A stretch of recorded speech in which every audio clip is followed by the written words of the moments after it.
All systems go, Captain. 10, 9, 8, 7, 6, 5, 4, 3, 2, 1.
Hey everybody, we are back. That's right, we got a new intro. That's all it is to it.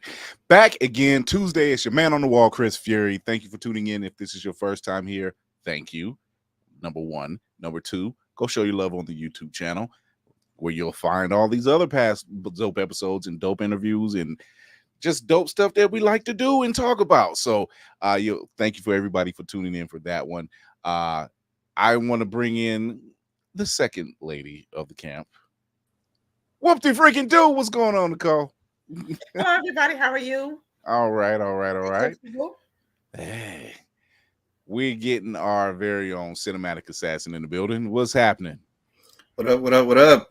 It's camera's not cameraing properly. It's all good though. We're gonna make it work. I was fiddling with mine before coming on. I'm like, yo, I don't like the way that's sitting. So there it is. So, but what's been going on with you guys? Typical consuming content, reading books, enjoying everything that nerddom has to offer right now. Ooh. And it's What's offering that? a lot. You know what? You hiding something, Mayhem. So I'm gonna put you up front real quick. Before let's get the rest of the crew in. Navy Montel, what's happening? I know Navy got something. Navy, you know I do, y'all. Y'all know I do. So, real quick, a friend of mine asked me to appraise his comic collection, and from time to time, I'll find some gems. So I happen to come across this. Mm-hmm. It's the San Diego Comic-Con comic #2. This is the first appearance of Hellboy. That's always a plus. That is always the plus. I put it over there. Yeah. It's been great, man. I'm telling you, this has been a wonderful week for comics, especially vintage comics and everything. So get into y'all's comics and shit and stuff and blah, blah. Okay. Right. As the beard turns. Yes. Let's get our engineer in here. What's going on, Spartan? Hey, everybody. What's up, dude?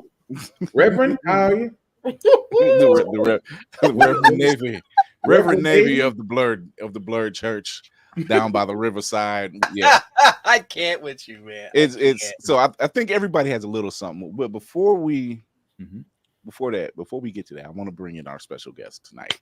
Our special guest tonight, Kuma Alexander. He is doing a bunch of 3D animation, and he's showing what it's like to create your own from Nerdy Bear Studios. Kuma Alexander, what's going on, my guy? Nephew, what's up, man? What's going on, family? How y'all doing? Let's give you the proper applause here. Let's get that in here. All right, Love it. Man, he been rocking since day one, man. This is one of my favorite people, y'all. For real. This is one of my favorite people. I've been seeing a lot of your work. And one thing I love is when we create, it's all stink face. I've seen like yo, and then I look at people who have more than, and I'm just like, you see, it's not hard. You're just being cheap. I was just what's going on? Man, you just, you got to put in the time. That's all it is. If it's worthwhile, it's worth doing, and our mission has been the same since day one. And I feel a lot of us can sympathize with it. Seeing us in a space that we love, it gets no easier than that. So I took up the mantle to put us in video games and animation. So let's talk about the video games. Okay. All right. What? So what made you start doing this? What made you start want to do video games? Funny enough, I'm literally in that generation where video games took the plummet and then came back hard. The industry crashed, and I seen pretty much what video games could be, and I fell in love with it at an early age. Little bit of an obsession, I will say. And when I started, I started like everybody else, playing Mario, playing Sonic, and the usual, the OGs. And every story that I picked up didn't have us in it, didn't have our stories, right? And then as I grew up, I started seeing us being implemented, but like I would side eye it because I would be like, oh man, them braids ain't right, or like that story, like what are we doing? So when I went to college, I was like, I'm gonna become a software engineer and take it from there. I think that's what always happens is you see a need, and that need is obviously seeing yourself in multitudes of genres, right? Whether it's television, film, gaming, books, it just feels good to be seen, right? And no one wants to. We're not side-eyeing any other people or anything like that. It's just we need to see ourselves. Exactly. And it can't always come from the big houses because the complaint has always been, well, why did they do this character this way or that way? And it's like sometimes you just have to create your own world and put your own characters and likenesses in that world in order to really be seen. Right. So that's been the mission since day one, is like, let me build my community how I see it. Let me show you this beauty, because I promise you it ain't nothing you ever seen before. So I love the confidence. Oh yeah. I'm in full Delulu. Like it is what it is. It is what it is. I like how he says full Delulu. No, it's all there, baby. It ain't nothing delusional about it. So I got a couple of the pieces that you have, but one of the ones that kind of caught my eye was this one. Yeah. So this is the pack draft card, right? So tell us about the characters we're looking at. Yeah, so this is from the demo that'll be out in May for our first production. The pack runs Amsterdam. Amsterdam is this fictional city that I've drafted that is a It's an amalgamation of the physical city of Amsterdam. I fell in love with the city once I visited it, but the spirit of the Harlem Renaissance. So every production we I do like it. has an injection of like Black culture, Black history, Black events, and even some of the characters are based on real life heroes. She's right. I She's love it. right. I love From it. across the ether, she comes. We got to move like this in 2024. It's Delulu until it's real, right? Right. But Amsterdam came literally. I had the stories. Most of these stories I wrote since I was a little boy, and then my writer's room took it, cleaned it up, based on a vision that I had. And when I came up with Amsterdam, I was heavy in the detective noir mindset, and I wanted to create a Black detective noir story based on this fictional city. So the pack, those 9 are actually the main antagonists. The middle being Dutch, who is based off a Loa, an actual Loa, a story of Loa, Uncle Mike. So most of these cameras are crazy. Yeah. Most of these are based on some sort of folktale or something that's been passed down, and it's pretty much based on like real life people. Babyface down there in the bottom right is based on a combination of Ella Fitzgerald and Etta James. We even have a song from our in-house composer that has sung that. Most of the people that in these games, like when you see the 3D models, they're based after who they look like. I wanted to take the image, the voices, again, of our community, of our people, and put them into these games. So these were kind of the first draft, early concept ideas, and I gotta just to give say, you an idea. I that caught my eye so fast when you got them sent to me, and I'm like, I like these. It's given originality, man. It's, Yeah. and don't get me wrong, we do love main house stuff. It's fine. It's what got us into all of this. But it's something different when you have characters that really mean something. Yeah. Like it's not just on the surface. Yeah. So when you dive into something like that and can really see yourself and have fun and just come up with the wildest stories and say, hey, this happened. What are you gonna Much. what are you Pretty gonna much. Yeah. It's and I wanted to have fun with this because it's something that I feel like is a celebration of us, and every piece of work that we'll talk about here is a celebration of a sector of the Black experience, right? And I feel like that's what's sorely lacking when you say the big houses, is they focus in on one image of Blackness, but like we're a whole diaspora of people with stories. And so I pull from literally the Caribbean. I pull from the motherland when I talk to stories, and it's not just me as a Black American. I pull in those communities. So people from the communities voice these characters. They're part of the creation, and it's a massive universe that I've took my time slowly in the shadows building it, just waiting for my time. I like the hands while you're saying that too. I like the hands. It's like, we've been biding our time. I love the hands. If that wasn't if that wasn't a Morpheus pose, as he's saying, our time has come. So Nicole, you got a question? Yeah. Right now it's a great time to be a nerd. There's so much content that that speaks to a lot of what we probably watched or played as kids. And I was wondering, with so much gaming being transitioned to live action, is there anything out there that you've seen that you would like to make that leap?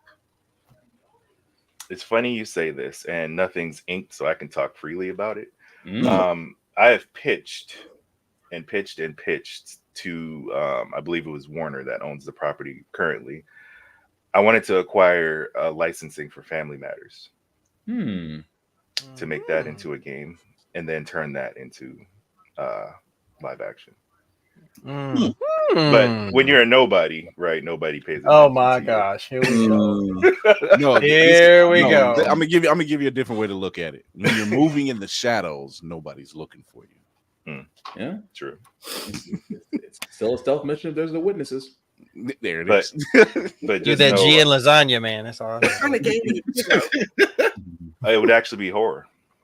Ooh, Because Ooh. yeah, it would be a horror survival similar to something like a Dead by Daylight, where you had I had the whole pitch deck and a proto made. Urkels, the different Urkels would come and terrorize folks. I was just thinking that. Yo. As a serial killer, dang. Go home, Steve. Go home. Go home. Go home. Yeah, but Just be hearing this. that's just dead in the water right now. You know, maybe later, but for now we have our 5 in-house projects and 1 project that we're collabing with another studio for. Yeah, Interesting. Mayhem, what you got? Sorry, I'm just imagining like somebody creeping through a dark house. There's a body pinned to the wall, Jason Voorhees style, and it's just a sign that says, "Did I do that?" You literally beat get me out of by my half a head, second. the opening would have been actually Judy Winslow. We would have picked up with where she was. Judy She Benn. went. She went upstairs and never came You back. know down. where she She went finally now. came down. You know where she went now. Yeah. So, but you know, it is what it is. My God. question: how much coding to go from just like a blank screen to just a character model able to walk across the screen? So there's 3 parts to that question because that's 3 different roles, right? Game dev kind of blankets everything when we talk about that, but there's artists, there's modelers, you know, people that rig the characters where you would see, I don't know if in the packet I had a 3D model. Those are usually built in something like Blender or Maya, 3D Max. And then you have people that program what is called kind of physics, right? Those are the walking animations, things like that. The code for that is actually relatively simple because unless you're doing very unique animations, most of that stuff is pre-built. You'll find out as like a lot of software engineers know, you know, a lot of this stuff is kind of pre-built. They come in pre-built packaging. So not very long to animate a character. What eats up most of the budget and the time is the actual design. Yeah. Yeah, I would have to agree. Yeah, I would have to agree. That tends to be the thing. You have it in your head, but then once you start having to flesh it out, when you have to bring it to reality, that's a yeah. Yeah. So Spartan. No, go ahead. No, I was just go ahead, man. Sorry. You're talking about like how many people are sort of involved in that, like if that with that sort of like being your baby, so to say, is that like a little like for you to like get it out there and then like have this person and this person and this person work on it? Yes. My journey started alone. 2018, it was just me. And you come to, I think every you know, game developer comes to this junction where it's like, fam, I need help. And with my background being technical, you know, I can think left brain, right brain, but as far as like creating that music, characters, drawing, nah. I did submit some line art that I did, and like that's where it stops for me. So I think around probably the panorama is when I was like I had to get help. And that's where I brought the first person, Will Dotson. Shout out to you. He's the head of our audio department, and he does a lot of us do part-time stuff here. But you know, I started kind of building my team, and that's how we got to 25 today. Was, you know, realizing, hey, you know, this is not my expertise. I'll steer the ship. I'll overlook the writing, but for the most part, I need people who are good at their craft and passionate to be part of this. Cool. I like it. Yeah. Navy. Why you put me Oh out no, there like that? Spartan. Yeah. Spartan. No, I was going to Switch say, up dang. No, but Kuma, what I would ask you though, just because I'm sorry, the whole thing of Steve Urkel still as a serial killer, just hearing the snort like a Jason Voorhees, just you just hear that, just act like just. I'm sorry. Anyway, question. Let's go with that. Unlimited budget, no legal, no red tape, nothing preventing you from allowing to do your most ultimate creation. I'm talking about you have the green light to do so. What would be that vehicle? That's a dangerous question to ask a nerd. And I feel like you know that, but it's okay. He knew what he was doing. Unlimited I'm literally budget. handing you the Infinity Gauntlet and saying, what do you do with it? Unlimited budget, because I have the animation of early 90s cartoons. Good Lord.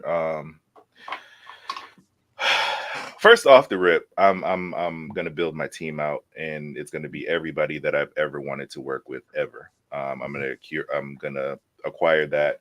So that's from art, VA, Keith David. I'm looking at you, Cree Summers. What up?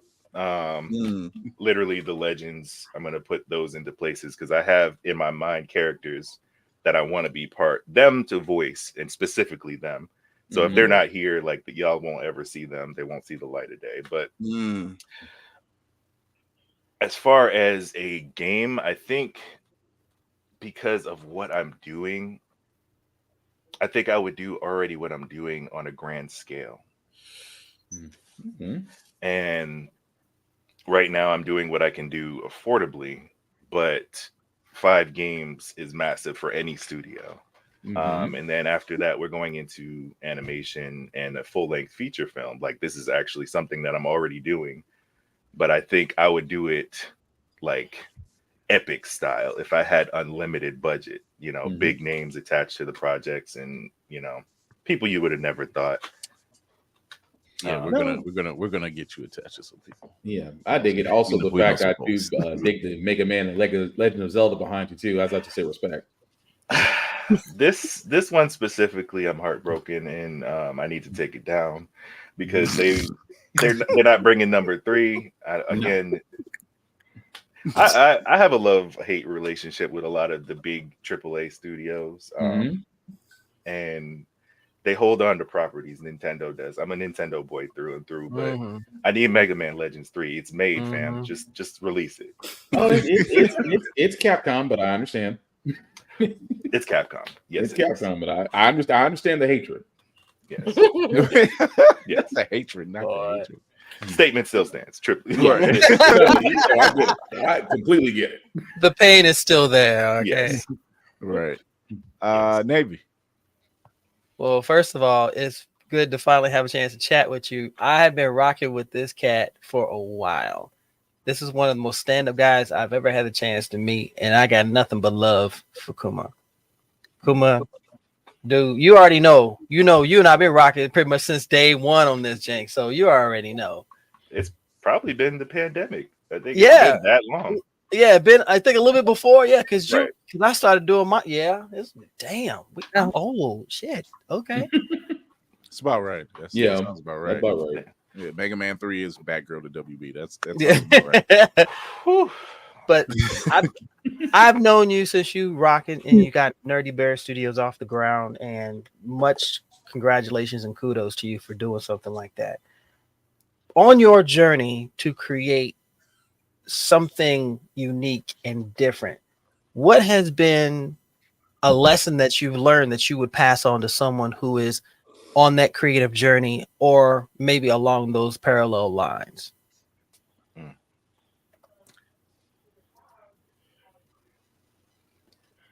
It's twofold. So the first part would be stay focused. And I bring this up because I think some of the time that you knew me, I was doing my podcast. It was kind of a side thing, Melanated Velma. Yep. Which I'm still a fan of, by the way. It was, my love letter to Black women and part of my way of giving back, some of my platform. I would do these whole, it was a whole production, part of my team. I had set aside to write for this. Like it was a thing. But I realized it didn't serve the purpose that I needed it to serve if I was to make this Nerdy Bear Studio a thing. I'm already overextending myself, 2 jobs, husband, dad now. That was just another thing that was pulling away from me getting this done.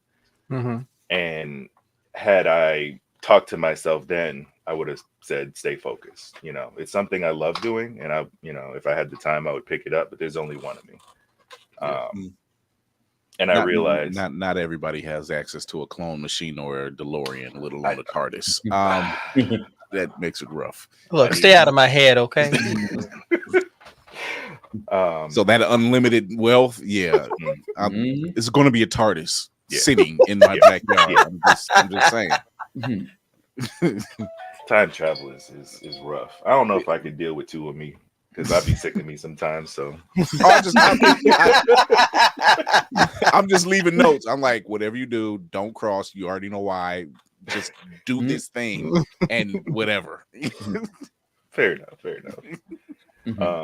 Stay focused is part 1, and then part 2 is believe in yourself. Yes. Believe in yourself. There's nothing too crazy, and people will give you freely advice trying to talk you out of whatever you got going on, but you know what you're talking about. Yep. What's with the hat, Will?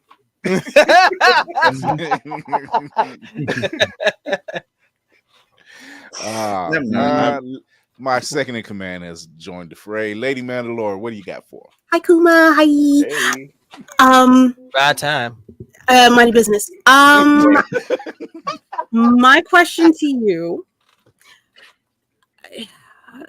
I'm trying to think. Sorry. So, I'm curious to know how you would fix a really, really, really bad video game.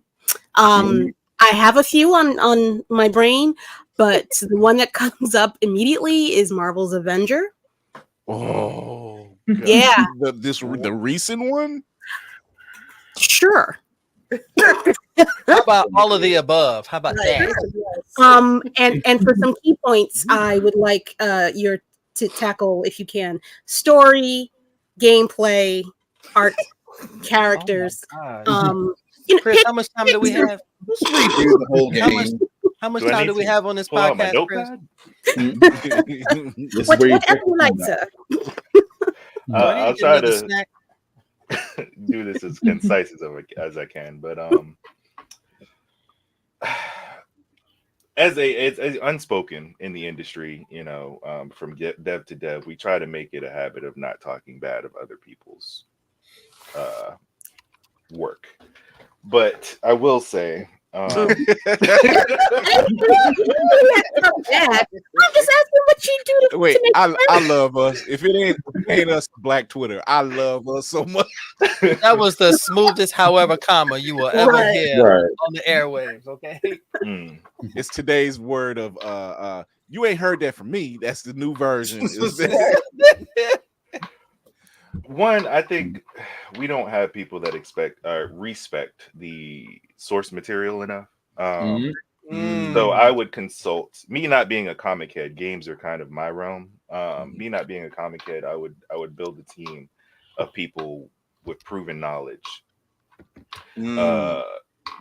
first, to consult them on, like, okay, this is the story that I have in mind. These are my storylines that I want to follow with the Avengers.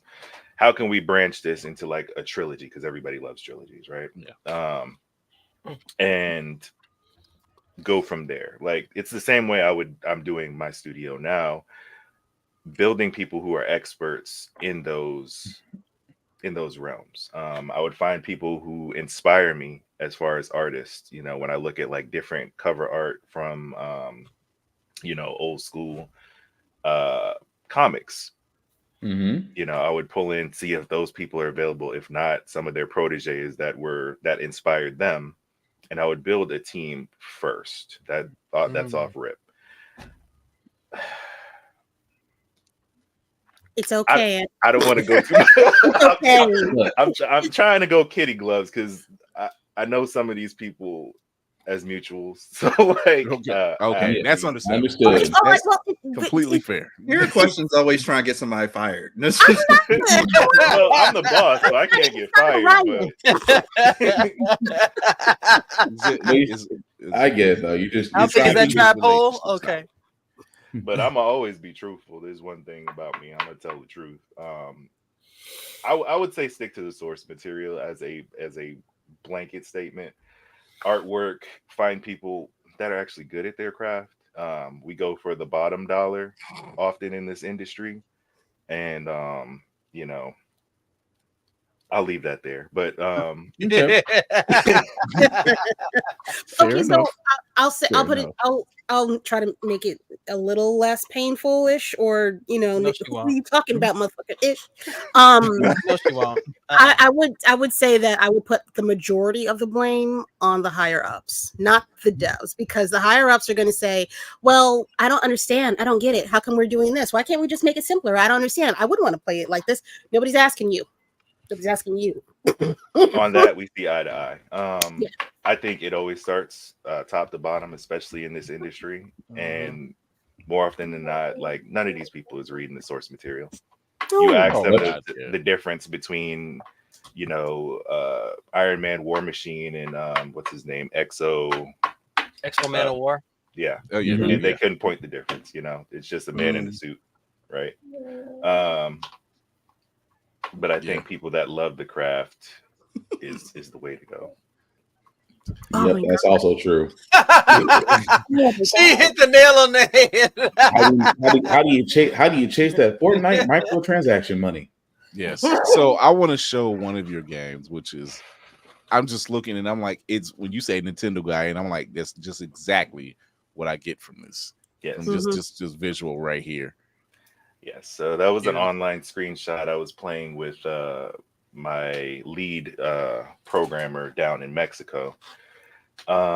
This is pretty much in Amsterdam. There's a story mode, like the 1-player or 2-player co-op. And then you have the online kind of party, Mario Party, Mario Kart-esque, kind of shenanigans.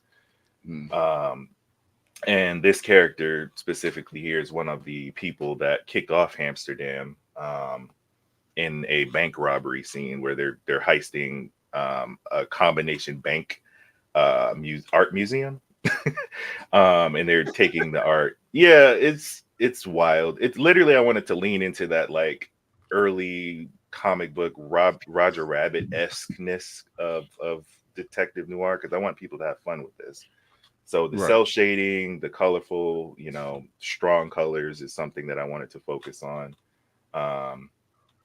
Yeah, so that's pretty much what we have in the scene. It's just a screenshot of the multiplayer.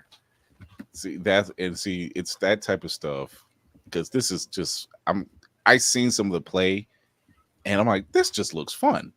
Yeah. And we need to see a lot of that because we don't. Yeah. The cover art for Animal Planet. Yes. Which I love. I love this concept. Yes. This is our darkest title. This is our darkest title. Games 1 and 4 are tied closely. They're on the same planet, Animal Planet.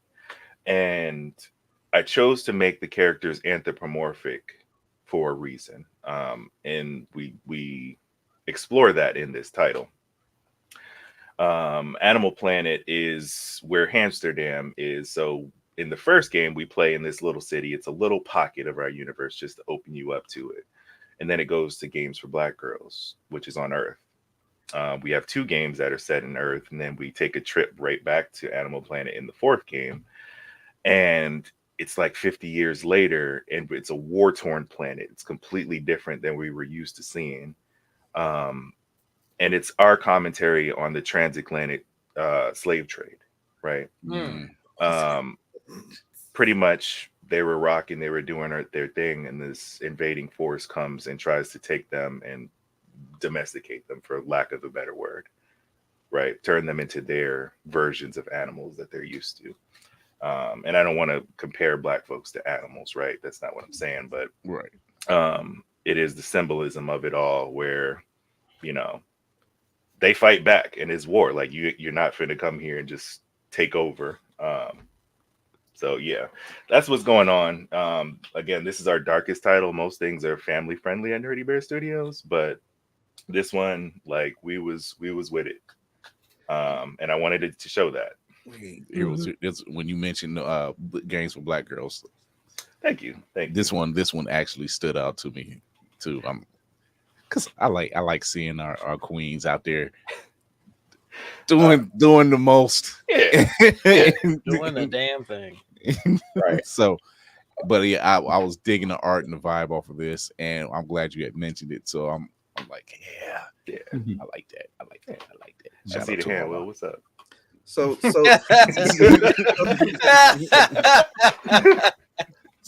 the Slave Rebellion gun hippo, that's not a comic I can read right now. That's not.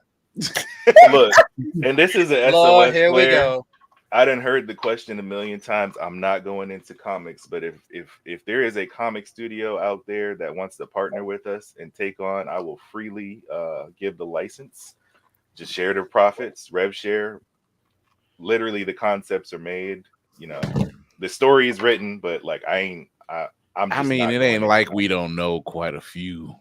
Oh, I personally know some, but we just never had that conversation. So Sovereign, Concrete, come on, Midnight. y'all.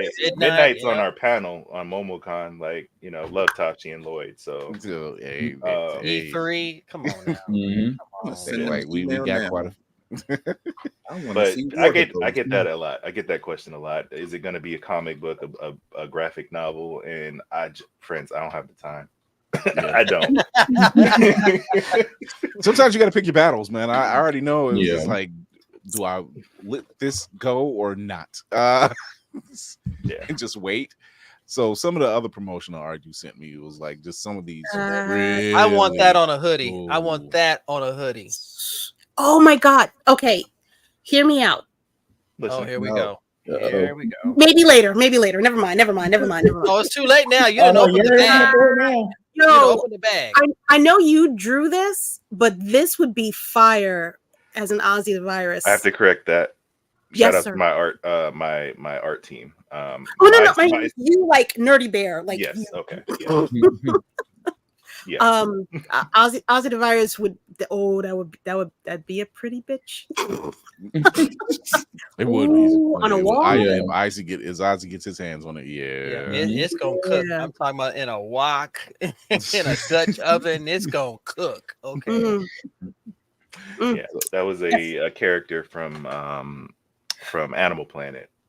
Again, they're anthropomorphic, and they can go between animal and human form. So yeah, you'll see that a lot where you'll see a character like, for example, in Amsterdam, the main character is Detective Fatback.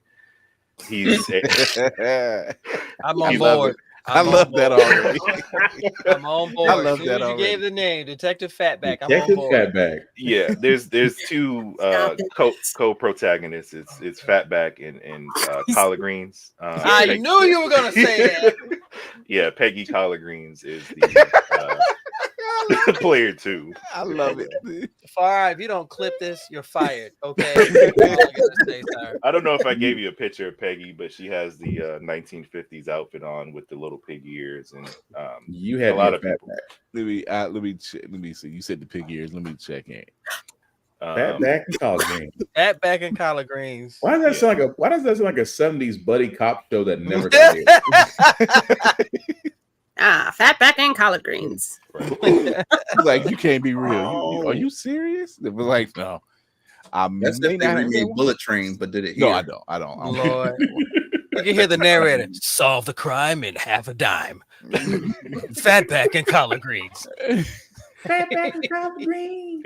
They got Slim and Twitch beats. Play Groove Line by a heat wave in the background somewhere. It's just running up the street. I love Sam and Max. It does give Sam and Max vibes. Mhm.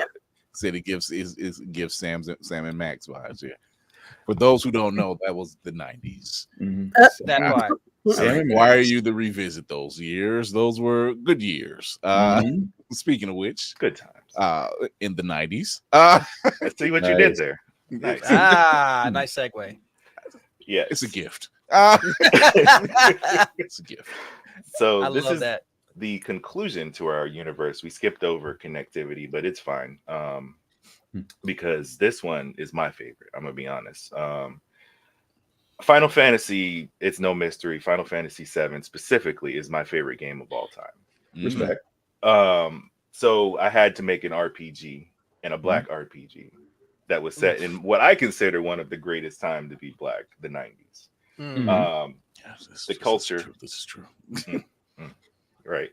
There was an Social explosion. fashion. Come on now. Yeah. So everything comes to a head. We've gone through this journey in our universe. When you start out, 40s, 50s in Amsterdam, this finishes in the 90s to present day. And you have everybody joining together, the main protagonists of each game, minus one from Animal Planet. And I won't spoil it, but still trying Rebirth. Stuck at the beach for Reasons. Really, Fuck Safari? Reasons? I hear Philip Bailey in my head right now. Reasons. So Is it a cup full of reasons? So the fact that you are just branching out in just various forms, it makes one wonder. Could you see this as an animation, just like straight out series? Well, yeah, we're actually doing animation. We have two projects that are part of our development cycle. Do you have this whole plan is like a 10 to 12 year plan. Oh God, yeah, Oh, Yeah. the work is being put in. yeah. That's Games the J for Black Michael Girls. Cuisine. Yeah, he's got the stretch going. Yeah. Games for Black Girls will be a children's animated series that we have already drafted and want to. We're in talks with Blurred Station, which I know we're all familiar with. Yes. I've heard of them. So, yeah, we exclusively would like to launch with them when it comes time to launch that, because we're focused on the games first. Right. But the timeline goes 2 games, 1 animation. So Amsterdam, Games for Black Girls, and then the Games for Black Girls cartoon. God, Then we go on to finish the game, and in the 90s will be a full-length feature film. It'll be animated. So that's the plan. Our people in animation, as we're finding out, are really deep and rich in roots. When you have the Larry Houstons and everybody else that's involved, you realize just the Larry and DeJeanettes, when you find out just how deeply rooted they are in just nerd culture in general. And you're just like, here, we're finally putting that spotlight on, say, hey, check this out. If you like this, look who was behind that. And check out some other stuff that they've done, So I know it is well past time for that exposure, I guess, because the flowers need to be given. That's just Navy will be the first one at the door. I would have been the one ordering them. He was like, "Don't worry, I already got them. I'm at the door delivering now."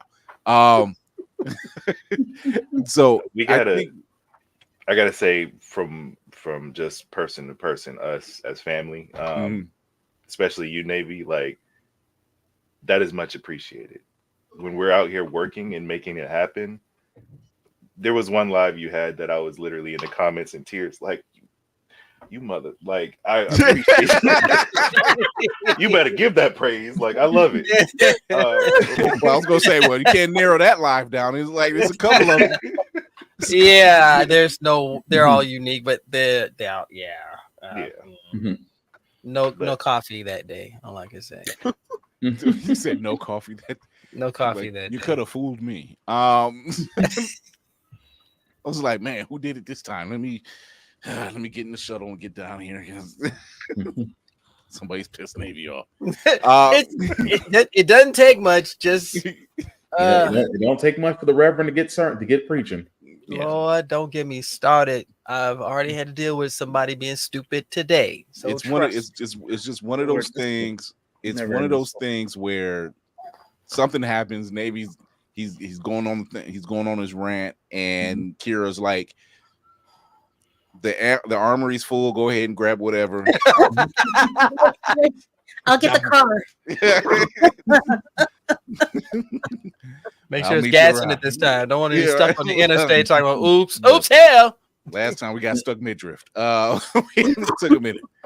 So we're going to take a quick commercial break. We're going to come right back with our guests. We got some news that has been hitting. All it takes is a week. It seems like when we're not around, it was like they're not there now. They can't expose anything. No, wrong. So we will be right back.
Blurred's Eye View is a proud affiliate of Otaku Noir. Use the code Blurred's Eye View for 10% off on all items. With a different nerd-themed box filled with items made by talented blurs across the country, you surely will not be disappointed. Go to otakunoir.com. Otaku Noir, the #1 blurred mystery box company.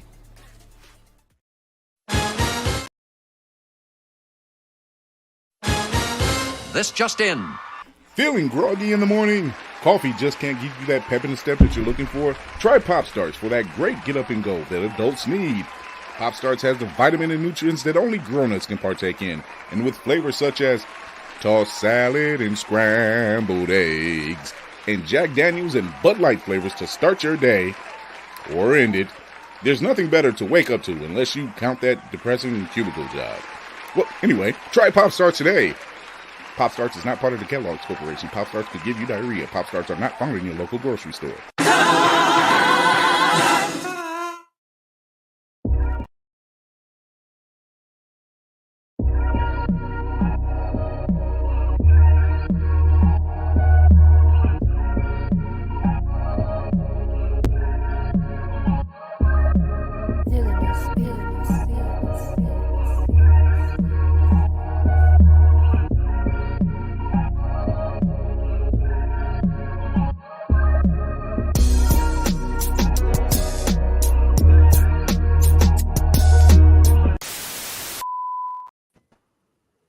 All right, we are back. Venetian mayonnaise. I have no sense. Venetian man. Wow. I don't know where I come up with this stuff. I just do. We are back. Mayonnaise is crazy. Yeah, Venetian mayonnaise is crazy. So we've got some news that's been dropping.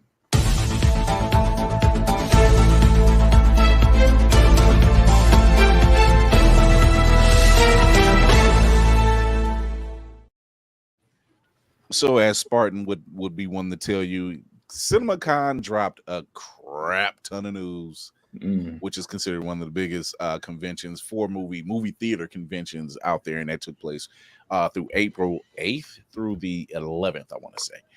And it's about 31 movies. About 31 movies that they were talking about. Most of them we know about, like first looks at Captain America, New World Order, or did they change the title? They changed the title, didn't they? Brave New World. Brave New World. New World Order was a little bit on the nose. It was triggering some defensive forces overseas. The incels? Not the incels, but there are everything piss off the incels, so it doesn't even matter what you do. You can breathe and make them mad. A certain country will be not okay with Brave New World. So incels plus people who genuinely have had to take down groups who believe in a new world order for defensive purposes. So the name was not doing the name was citing everyone. So that's pissed off Hulk Hogan. Yeah, right. we ain't forgot Hulk Hogan. We did. We never forget. We never forget. So they talked about the Fall Guy. Obviously, one of their biggest draws. Various movies: Despicable Me 4, the Shyamalans, and I'm saying that because the daughter is now in the business. Please do better than your dad. Please do better than your dad. She can't. She's limited. All she's got is daddy's money. Kingdom of the Planet of the Apes, which, by the way, I actually seen the trailer. I'm hyped for that one. I had second thoughts once I seen it in the theater, seen the trailer. I seen the trailer online, but once I seen the trailer in the theater, I'm like, you know what? This may not be that bad. It may not be that bad. So let's give this a shot. But the one that was on everybody's lips, and he was glad they were there, was Deadpool and Wolverine. They showed about 9 minutes of that, and people lost their minds. And if I'm not mistaken, the popcorn buckets have been revealed, at least for one type of theater. Those are fake. They can't be fake. No, that was boss art. Okay, right. I was gonna say that with the okay. I still stick with my prediction. It's a little on the nose. That's what I'm saying. As long as it's not the Doom popcorn box, we're good. Oh no, that one I seen was, I'm like, oh, okay, that's a bit on the nose. I'll remain silent when it comes to that. Again, part of the people that I are want on you the to panel are actually part of that. If we don't know the epic voice guy, John Bailey, who also voices, I think, Deadpool. In a world. Not only works with Nerdy Bear Studios, he's very close to that project. So I'm gonna just okay. Yeah. So there was talks of If, which is another Ryan Reynolds ran movie, I should say, Furiosa, which is a prequel to Furiosa from Mad Max Fury Road. That trailer looked incredible. They have a lot. It's a lot of movies, Inside Out 2, which looks, let's face it, those movies are always fun to watch. Yeah. You might have a less favorite one, but just something about those type of Pixar films, they just have a little heart. They got heart.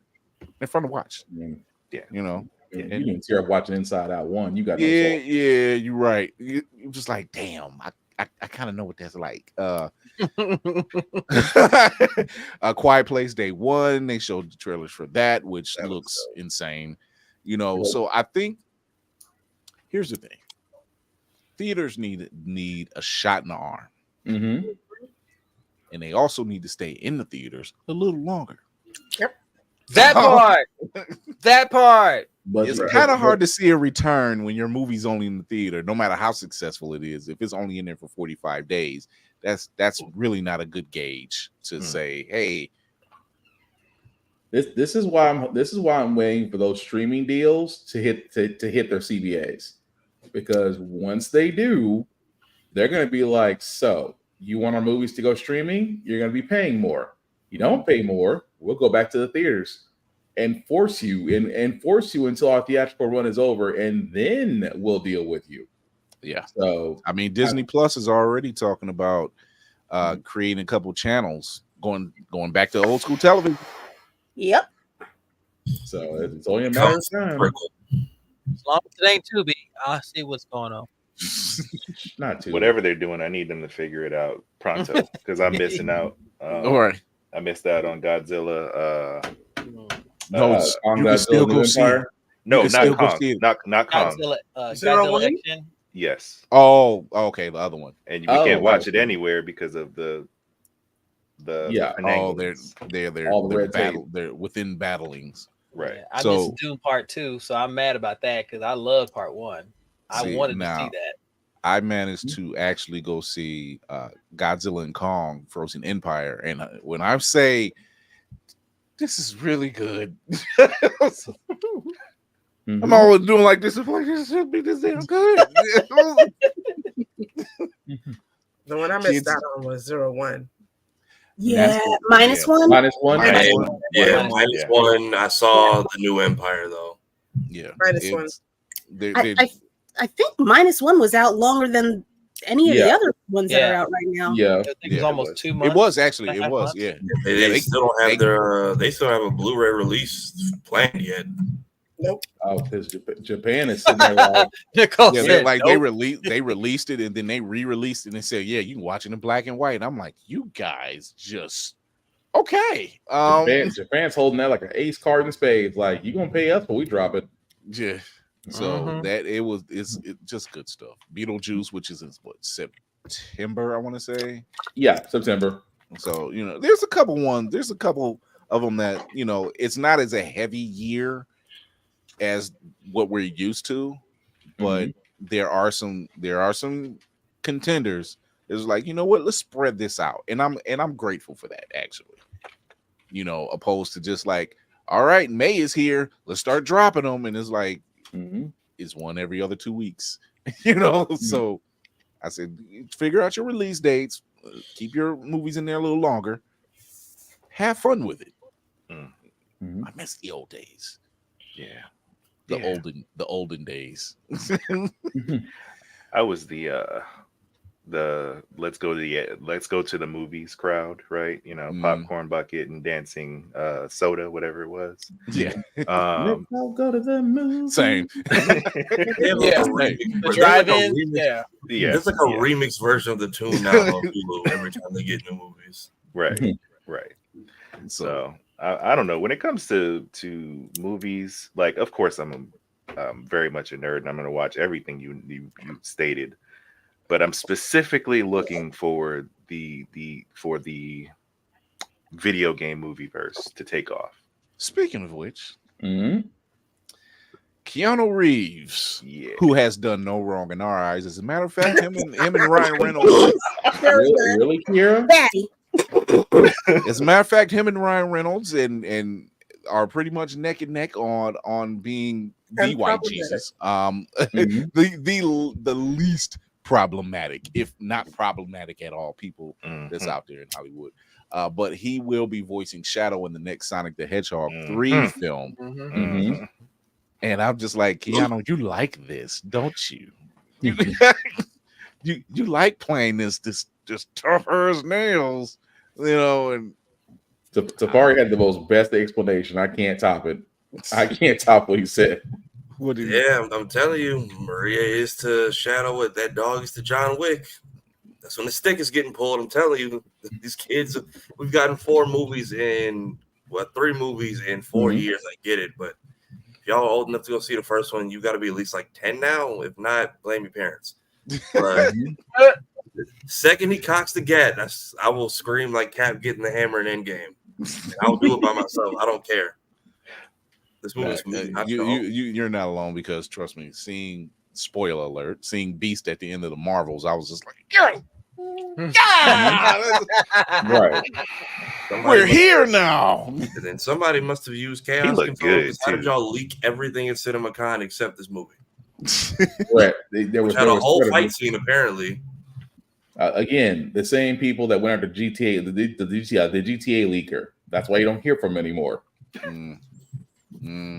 Yeah. That was such a small release, and the next you're just like, he was never heard from ever again. What? Somebody check on him. Check on Let him. somebody check. Meanwhile, he's in jail saying if I get out, I'll do it again. No, he ain't getting out. You might as well just go ahead and start pulling a Shawshank Redemption on that one. You ain't getting Oh, out. my God. That part. I can see that happening. Keanu has made this a great Christmas. The way you said that, you made him sound like Fleece Johnson of. And I do it again. Basically, You do this the easy way or the hard way? we I are want getting, you, and I like you, and I want you. we're getting Keanu Reeves for Christmas, folks. Oh yeah, definitely. Yeah. So Marvel has had another round, apparently had a small round of layoffs. 15 staffers at the Marvel Entertainment in New York, as well as studios in Burbank. It seems to be junior level staffers in the production and development department. So while the company, as they say, as the company reassesses and reduces its slate of upcoming projects, no further layoffs are expected beyond Monday. That's what they want you to believe. Inflation. Yeah. It's inflation, man. As a Scrooge McDuck, the next load of money to the vault. They've had to look. We've paid a lot of money to get all these people in the Deadpool movie. We need a sacrifice. on top of all the new unions that they have to make sure they don't fuck around. Yeah. Yes. They if need y'all development as well. You don't want to cut all the development people. That might be problematic. Yeah. You think? Like cutting the one person that knows graphics arts and he's the only one that's got all the access to it. Yes. As you gonna let me go? As somebody who's in that industry, Okay. my peers are in shambles. And I pray for them every day. Get these software developers and these people that are behind the scenes making it run. Just get them a sandwich, because they need help. I laugh, but I don't, because it's something that it came out of nowhere. Some of the biggest studios just having massive layoffs. To where you go on LinkedIn and it's just flooded of, hey, I'm so and so from Bethesda. I've been seeing it. I'm like, why are you guys? I'm worried. I've said it once and I'll say it again. You know, a company is terrible when they get rid of the help but keep the executives. Right. If y'all couldn't afford to keep Bo and X-Men, just say that. Speaking of X-Men, nice segue. Oh no. Do I need to go get my vodka? Okay, because I'm still drinking from last week. I got my hanky ready. Let's do this. So, first off, X-Men 97 directors are potentially taking the characters in the live action for the MCU reboot. Say one more. What? I'm sorry, what? They are the directors of X-Men 97. Yeah. Are potentially taking the characters into live action for the MCU reboot. Specifically. Okay, can I say? But what about the writing? Way too early to be excited because they have dropped the ball on this so many times. But it's different now. That's what they said the last few times. This is how we know it's different. We know about Halle Berry playing Storm. And even in Navy, you can back me up. Even in Wizard World magazine, they used to have fan casts. Yep. Patrick Stewart was always the pick for Professor Xavier. Angela Bassett was always the pick for Storm. News just came out that she did try out for that role.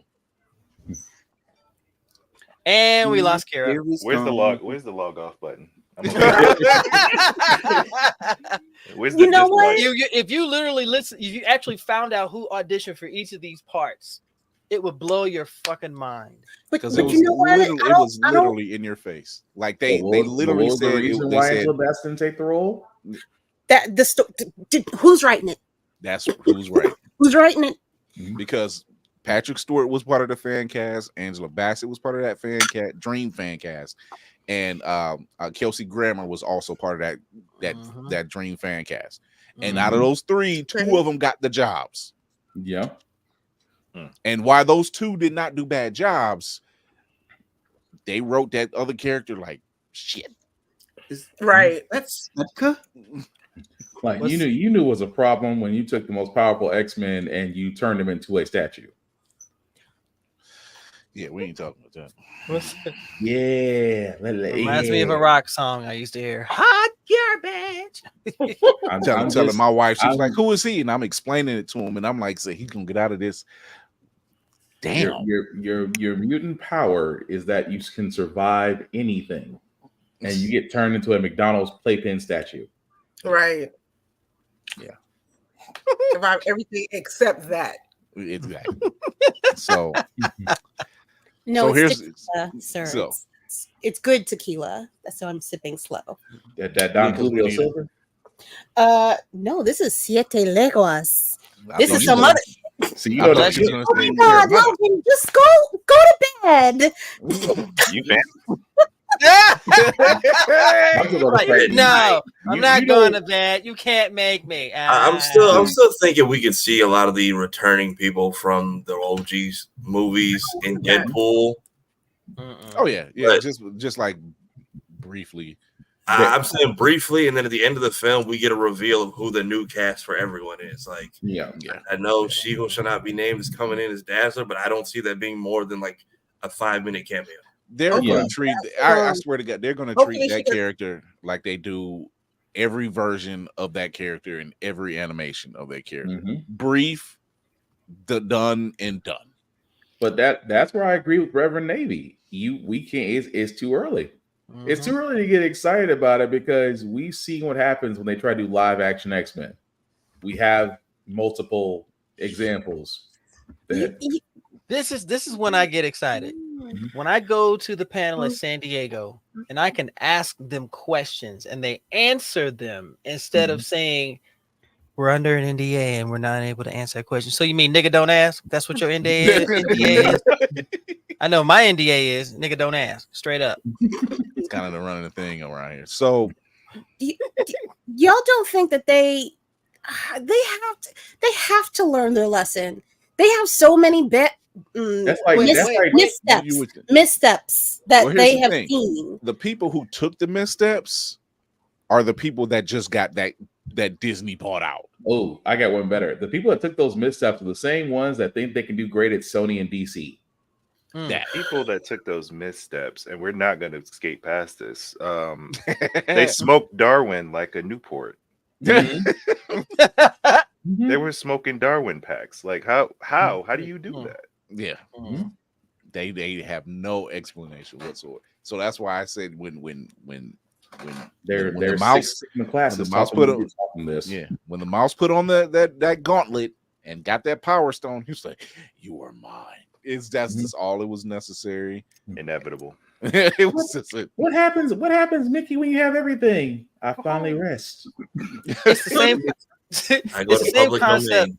It's the same concept when you see a trailer for a video game Hot dog and it's kills. a cinematic trailer. No gameplay. It's the cinematic.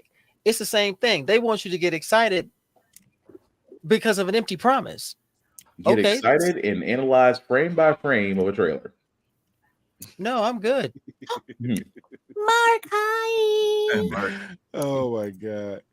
Mark Cooper's in the building. What's going on? What up, Mark? sir? Hey. Congratulations on that Kickstarter, sir. Yes. So hopefully though MCU is taking. I mean, I feel like Deadpool is a voice for not Ryan Reynolds in costume without the mask is voice enough for all of us. Yeah. And the fact that him, Feige, and Hugh used to basically read comics together saying, why don't they make movies out of this? It's like the three that they've tried to keep apart this whole. It's like the three kids they wouldn't let sit together in class finally just became teachers. They became teachers, and now they the prisoners are running the yard, basically. Can we say that Ryan Reynolds has saved us twice now? At a time when the world was in disarray, we finally got the answer to Deadpool 3. And then at the same time, he comes and saves us again by giving us a trailer making fun of his friend. He still owes us for Green Lantern. I give no forgiveness. I give no forgiveness. The fact that he acknowledges it, he was just like, I know I messed up. It was a misstep. It wasn't even. You can't blame him. He didn't have You're no welcome, money back Candace. then. I blame him because they could have gave us Jon Stewart and they didn't. That's not his fault. Thank You know who you need to blame. They could have gave us Sojourner. I mean, you Thank you.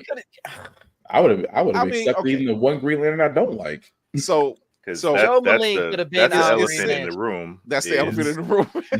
There's Joe Maling why could have won't they been our give Green Lantern, these black yes. women roles, right? Why do we not have anything Vixen, right? We've been saying not that to for get a on while. a soapbox, but yeah, you're no. We fire need on a that Vixen. one. We need a Vixen past the DC Nail CW no Vixen. We need something past that. When your highest rated streaming on CWC was Vixen, and yet you decide to give us Naomi, that says a lot. To be fair, they did not do Naomi justice anyway. They fucked that up from the rip. All the way messed up. It was like, let's do this. I'm like, yes, but you didn't build anything from it. You Nope. built nothing. This is why Greg Baloney will always be called Baloney, because anytime there's a black superhero show, he does that. He craps on every black superhero show. Baloney is a quality meat, all right? He got us through many days of not having that's time-honored struggle. This is not an insult. You know what? You got to be right. You got to be right. You got to be right. This is fry it just right. Bravo, you got it. Bravo. Let me not insult the struggle food known as bologna, because thick cuts and fried bologna have got us through. So let me not. Let him cook. Just like bologna. Yep, that's right. I mean, so it's okay. Taking case, I just seen Uncharted again on television the other day, and while I'm like, okay, it's enjoyable, but when you paste that up against the fact that the fan favorite was Nathan Fillion that wanted to play that role, they wanted Nathan Fillion to play that. The fans did wanted Nathan Fillion to play that role, and then there's an actual fan film of Uncharted starring Nathan Fillion. It's like 20 minutes long, and you're just like, this is good. And this is way before we got the Tom Holland version. And we're like, this is good. Like, why aren't they doing this? It's Nathan Fillion, like another Canadian. And again, he gave us a YouTube video where literally it's the greatest 10 minutes of an Uncharted episode that'll never happen, but should. Yeah. So it's just one of those things. I did love that franchise, though. I wish we have gotten that. But like I said, that version with Tom Holland isn't bad. It's just hard to see it when you're looking at Tom Holland and Mark Wahlberg. And I'm like, this is a weird pairing. Right. For Sully, I would have never went with Wahlberg. I had to play the game beforehand. It took some getting used to. Yeah, like it was just, especially it was like, okay, where's the mustache? And then it looks weird at the end, and I'm like, oh, wait a minute. Yeah. Right. So, Mark. Oh. I just can't get past Mark Wahlberg being Sully. That's the part that just doesn't fit. I just see him. I just still see him in every role he's played as the same person. Right. Take care of that one. All of our faces collectively, like, I love us. Yes. That's what I'm talking about. The stuff we see, we're just like, what the hell? Like, what did I just see? We saw right. it all. That's what we saw. We saw it all. So meanwhile, back on Genosha. Right. So, yeah, come on, man. I got you. It's my therapy. Everybody else had their therapy. I need my therapy. Kira's grief counseling session continues. And I swear, Marvel has dropped like a post. Marvel's dropped like a post every day since. Like, we know y'all are hooked, so let's just keep twisting the knife. So, and there's a bright side to this. However you can look at it. I'm waiting for it. X-Men 97, episode 5. Remember it. Oh. Magneto once again dropping bars. We get to see Wakanda in the form of mutantdom. That's always good. We get the Watcher. Yes. We get cable. We get a lot of callbacks because the previous Gambit voice actor is doing the voice of Cable. Mhm. But the moment Gambit pretty much tells Rogue, "Oh no, go be with him. You all right? Don't say nothing when he break your heart." Gambit knows all the stakes, and she went out there, did her little dance as with Ace of Base. Happy Nation is the song, which is fitting in itself because was the nation happy? Yes, they were. Despite $10 apples, they were still until the $10 apples came. Yes. So here's my Apples? here's my take. Grapes? Here's my take on this. Sentinels come. This is how you know the X-Men, the X-Men themselves are that well trained that Gambit himself took out about 5 or 6 of them by himself. He took 3 at the same damn time and was like, "Here, take this." And I'm back on my Ducati. I got things to do. I don't know what shoes he was running in. Kicks was banging though. Yeah, the Kicks Cajun was step for banging. threes. Like the suit didn't get tattered until he got shot, but I'm like what kind of He did a fabric nice is this? Is job. this And not a speck of dirt on an all white on an all white while white. riding a motorcycle. That suit was made by Cam Newton. So before we get to that moment, which one boss ass moment, it just was. It was a moment, and damn it, if you're gonna go out, you gonna go out strong. Remember it. But before we got all to the downside of that stuff, God damn. that That's the before the God. right. I'm not gonna lie to you. The fact that Gambit said, "I'm gonna play third wheel because I'm not for this bullshit that you and Magneto's on. Something y'all up to something." And he's been watching them like inadvertently. He's like, "Y'all awfully close. Something that went down, and you ain't talking." If that wasn't some trap in the closet mess. He saw him leaving his room that one night. Yeah, just little things. He's just like, Yeah, you realize you're the only one who can't fly, and I'm here for that very reason. Yeah. That part. Was No one Gambit, on no one on Ron this Isley vacation in is that gonna be happy. situation? He was like, if cock blocking was a way, and it was acceptable because I'm like, Gambit, we know it. Even Nightcrawler was like, "Go ask the girl to marry you, quick." But it wasn't Gambit. It was Rogue. It was Rogue. She was just like, "I can't do this," and he was like, Gambit is pretty much like, "I don't give a damn about all of that." Right. Said that's what latex is for, baby. What I've been saying since like season 3 of the OG show, a glove on the hand solves one problem. Right. What's so wrong with you, Will? Does There's it so not wrong solve with all you, wonders? man. Put on some thin Neron gloves. You'll be all right. No, you gotta go to the if store called the Underground. You'll be good. I promise they got you covered, baby. Literally. All I can say is if this wasn't a direct-to kid show, it would be an awesome advertisement for a certain product. That's all. Right.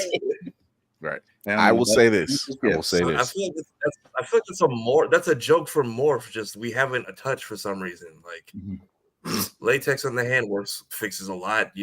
Elsewhere doesn't fix it. I feel like you're gonna need a little bit more coverage. Just a pinch.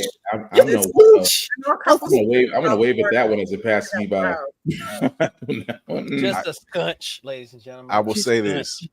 Having the news team at the mansion, and we need to talk to HIPAA. Because And Run me my money. Why does this random white woman have my entire child's date of birth, his certificate, Man. probably a photocopy? if She I knows could who see, the doctor if I could see was. Scott's eyes, his eyes would have been like, "Motherfucker, what did you just say?" You know, it was. Mhm. I don't have a son, and he wasn't lying. She was like, "You and Jean Grey just had a child." He was like, With his "We full don't government. need to." I was like, "Where's your Well, decorum, ma'am?" Right? She was Like, she was I'm full like, on Nancy Grace. where is Barbara Walters? Where is all of this? It's a matter of public record. What are you talking about, Scott? My ass.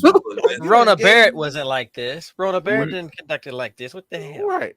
We're So my in the- lawsuit we're in is the about Ricky to fund, Lake. my lawsuit is about to fund the mansion and extension and the therapy, me Right. cheating, battling, and all that Rebuilding. together. when he went in on her, first off, he was like, he didn't Yo. lie. He's like, him and Jean don't have kids, and They so he don't. didn't lie. Yes, It Kim was Kardashian the didn't lie. tone of the why lie, Scott, which would have set me right the fuck off. What She'd you? have got blasted.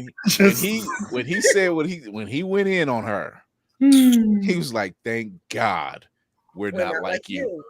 I said, Yeah. "That's that guy I was looking for."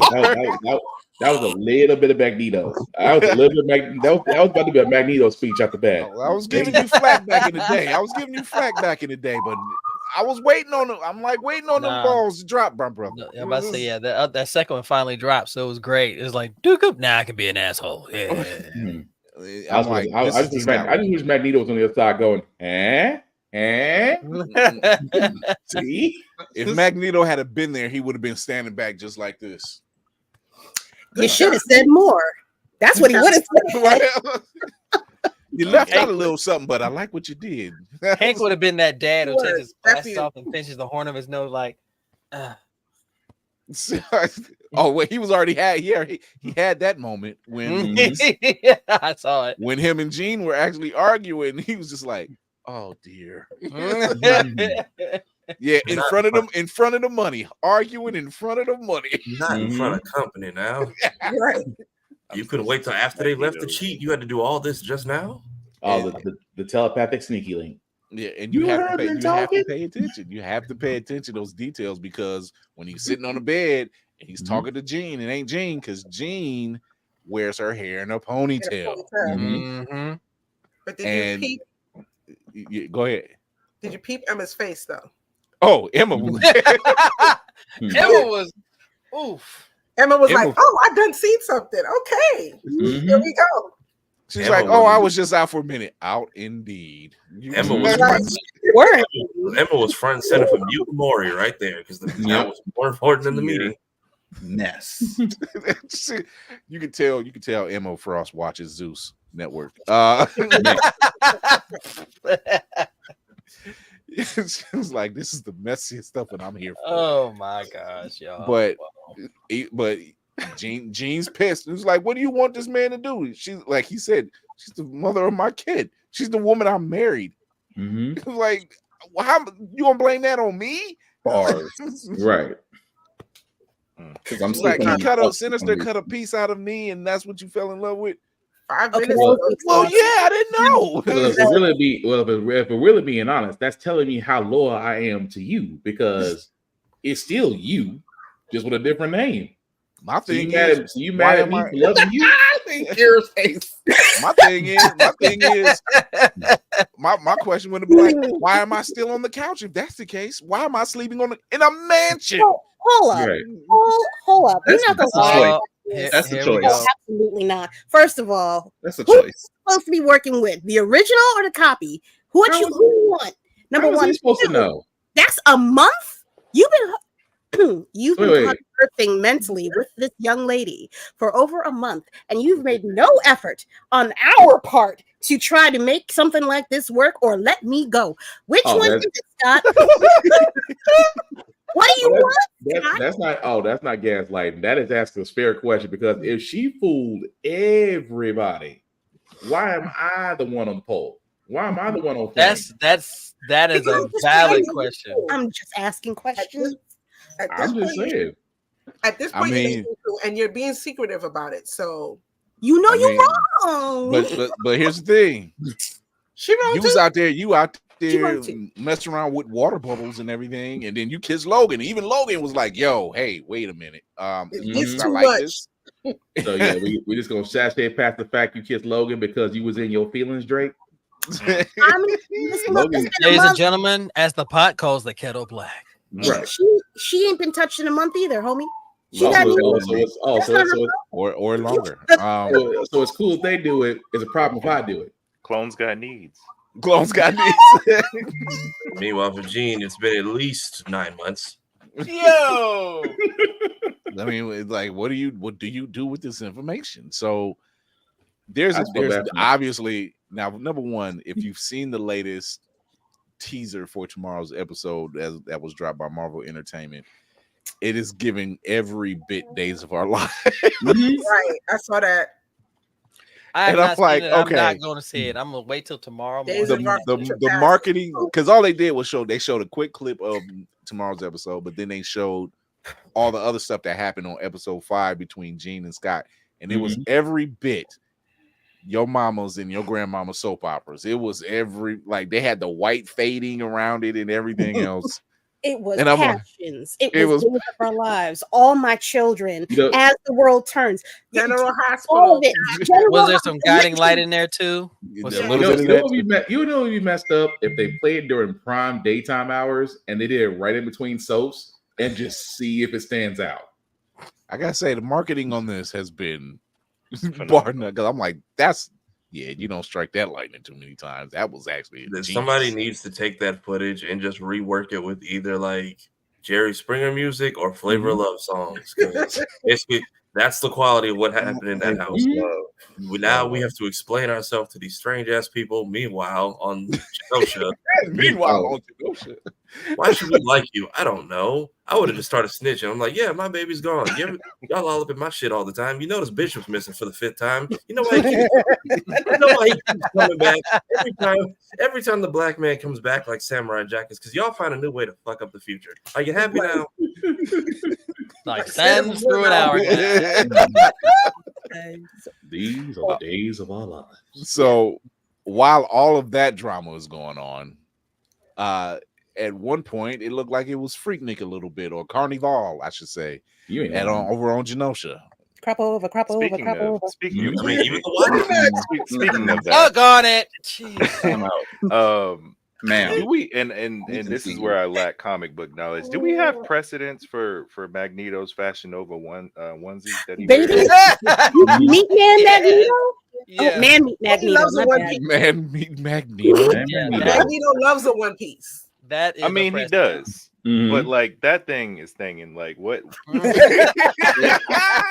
And like, is there precedent for this, or did they just decide to make him like bat? Oh, So baddie? he wears that during the trial of Magneto in the X-Men comics, but he doesn't have to continue wearing it. And I think he's doing it at this point. He's like, I know I got it, but I'm wearing it just to piss Gambit off. It goes But with I'm his trying to bundles. get Mr. that robe. McDrift? Yeah, let me run up you real quick. It goes with his bundles, so he can look fabulous. Right. his bundles. It's part of his. Teenage It's part of his sugar daddy decor. Like I mean, he moving got to it the on. house. He got it on. There is fan fiction being written right now. Moving to the house is part of the X-Men that beauty it's already party. been written. It's just being corrected right There's fan fiction being Somewhere written about. in the mansion, this A There- Texas is playing, and somebody's trying on new Fashion Nova men's. There's fan fiction right Rule now 34 is the between Morph and Wolverine, between Magneto and Rogue and Gambit, between Jean. Cyclops and Wolverine. Okay, Yeah, we already Cyclops, know. Wolverine, People and been Jean, shipping or them for Madeline, years. whoever. It's like, man, People the been fan shipping them fiction. two for years. I'm like, would y'all stop?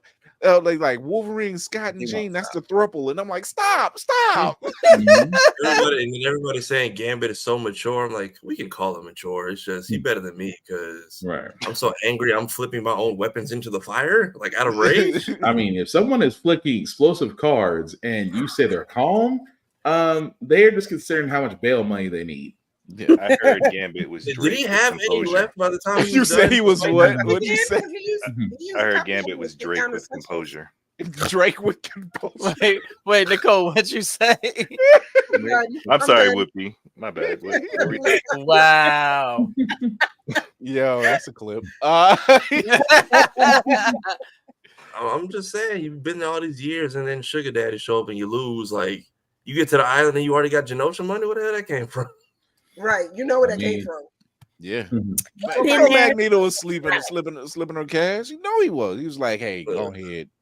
Let me get something for the roll real quick, baby girl. Go on. Go and get yourself something from the mall, baby. It was just a slick. Would you be my mutant queen? And entitled, of course. I was like, entitled. This man had an end game from Jump Street. Like he had a whole. Like I got a whole statue in my honor, baby. You don't know. What does he got? He got flaming cards. I got a stat. They could have make me the king around here. So there's a lot that's going on this island, mind you. They actually showcased a lot of other known mutants. Boom Boom was there, Dazzler, Exodus, Blob, Pixie, Leech. Which shout out to Leech. I was looking for Artie. Callisto was there, so they had a lot of the known mutants that you normally see. I was surprised Boom Boom was there. I'm like, y'all just gonna show Meryl was there. Yep. So there's a few of them that keen eyes, you can catch them. However, that moment during the ball and Magneto and Rogue are doing their midair dance, right. After basically, I guess you could say Gambit was like, all right, you go your way, man. Just kind of go your way. Because go on, Shell. You know your heart is. Yeah. It was like he was basically like, look, I'm telling you, he gonna fuck up. And when he do, I'll be dead. Yeah. So when he do, I'll be at the bar with. I'll be at the bar. Even Madeline. Even Madeline. Yep. Even Madeline was like, need a drink? Of course. Several. All of them. So they had their midair dance and a kiss, and even Gambit was like, you motherfucker. You raggedy bitch. I didn't think you somebody all the way through with it, Telling you, Dogtooth by Tyler the Creator is playing in that man's head at all times. Yeah. So prior to the dance itself, like right after that speech, after their talk, you get the visual of the night sky, and it very faintly you see the outline of the Watcher. And if you know anything about the Watu the Watcher, some shit's getting ready to go down. He shows up at the most intense moments, and here we are. Cable shows up. He's like, shut the music off. They're coming. What? Shut it off. Turn out the light. Turn that shit off. Shut it off. At which point he's just a fraction too late, like way too late. And and Madeline looks him in the eyes. He's just like, Nathan, yeah, that's your boy. You recognized the minds, didn't you? And he says, I'm sorry, Mom, and body slides. Right. And that's when the shit hit the fan. Whoo! All right, let me go refill this cup real quick. Hold on. Yeah, drink over this one. There. Alexa, play Bodies by Drowning Pool. Really? Let the bodies hit the floor.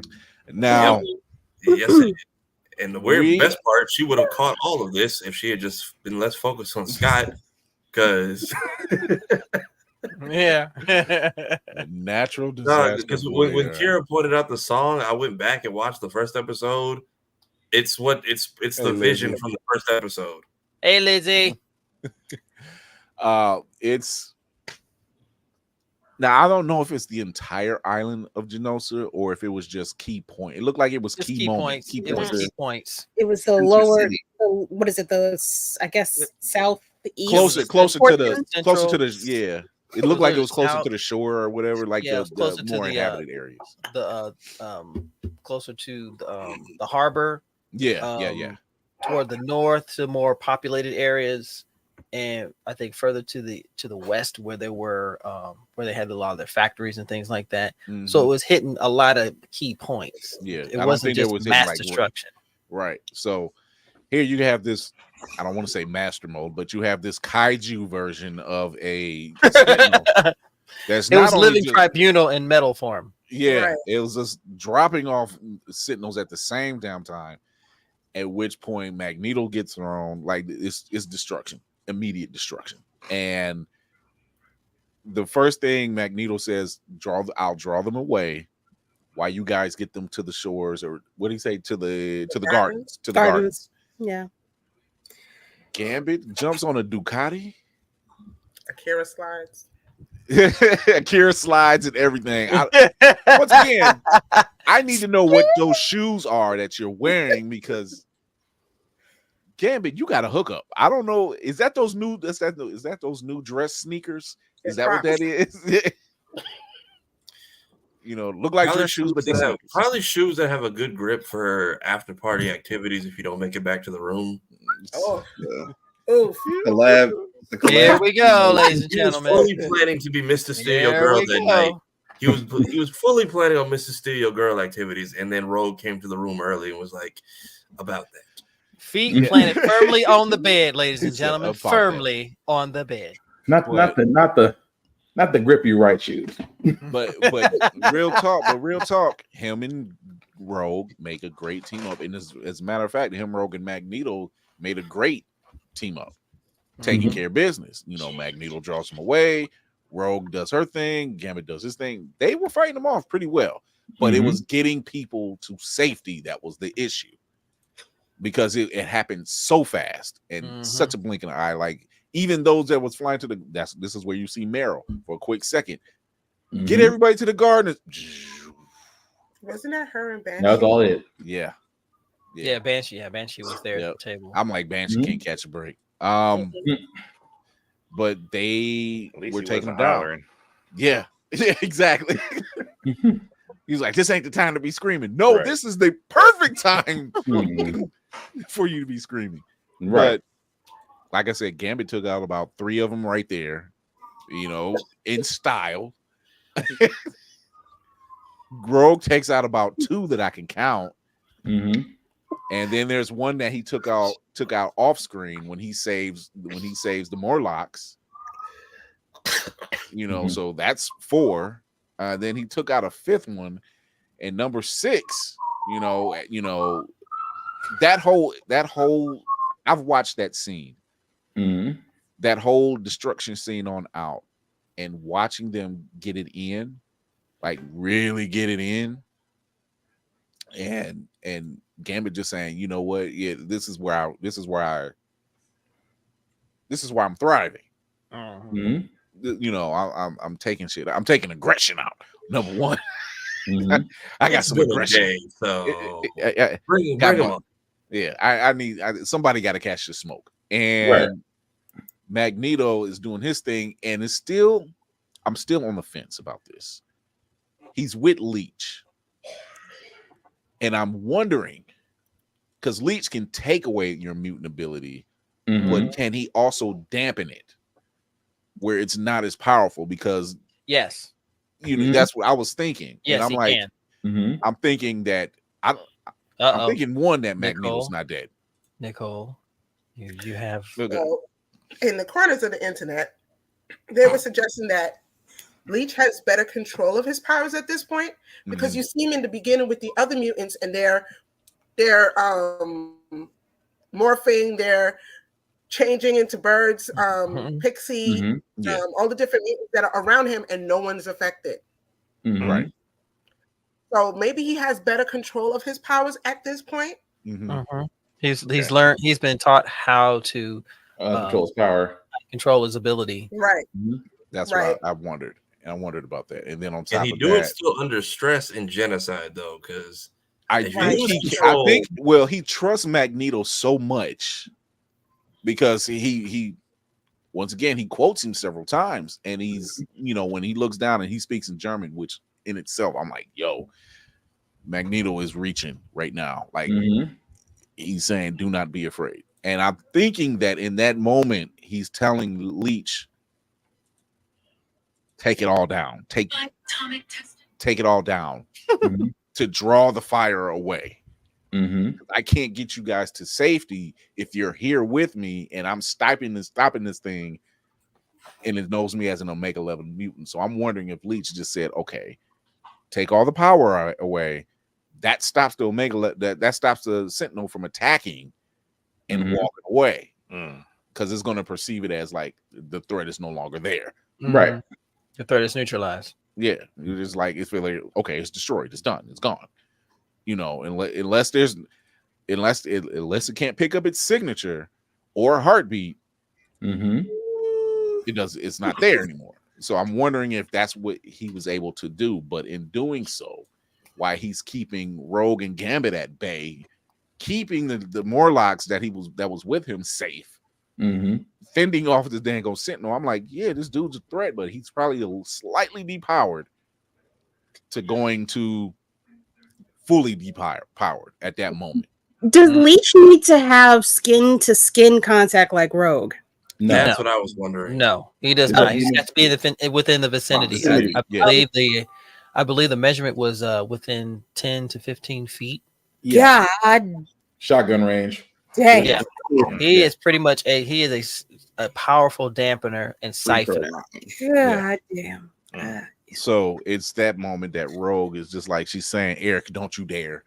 And he does, and she's pissed. And so she's going straight for the Sentinel. And Rogue and Gambit is like, don't you dare. I was like, you lost him. I'm not about to lose you. So he jumps on the bike. Once again, where'd you get those shoes, my guy? Because how fast is that bike? It keeps up with Captain Marvel speed. Right. So that bike had all the plot armor of Goku to keep up with a person flying. It had the Akira slide and the Akira bike modifications. Right. So it made me wonder about a lot of stuff. But he charges this Adams collab. He charges this thing up and launches it at Rogue to get her out of the shot. At which point now it's going towards another populated area, and he's going to stop it. And it picks him up instead, turns around, and he does his thing, and he's like, this is where I rock, this is where I thrive, this is my thing. And he goes for the blow, and this thing, boom, right in the side. But he's not dead. He's just neutralized. In which point, badass line. He says, my name is Rogue, mon ami. Remember it. Charges this entire fucking thing up. You mean Gambit? Calls it, and what did I say? You called it Gambit. I did say Gambit. Because I got Rogue on my mind, yeah. And says my name is nasty. Not nasty. Well, in all fairness, the Tri-Sentinel did look at him and say, yeah, this is a non-threat. I'm like, oh, really? Didn't even try to shake him off, just kept him impaled and was like, all right. Yeah, you're not a threat. You were wrong. He's an X-Men. he's more than a threat. And charges this entire thing up, and it causes it to explode, killing him in the process.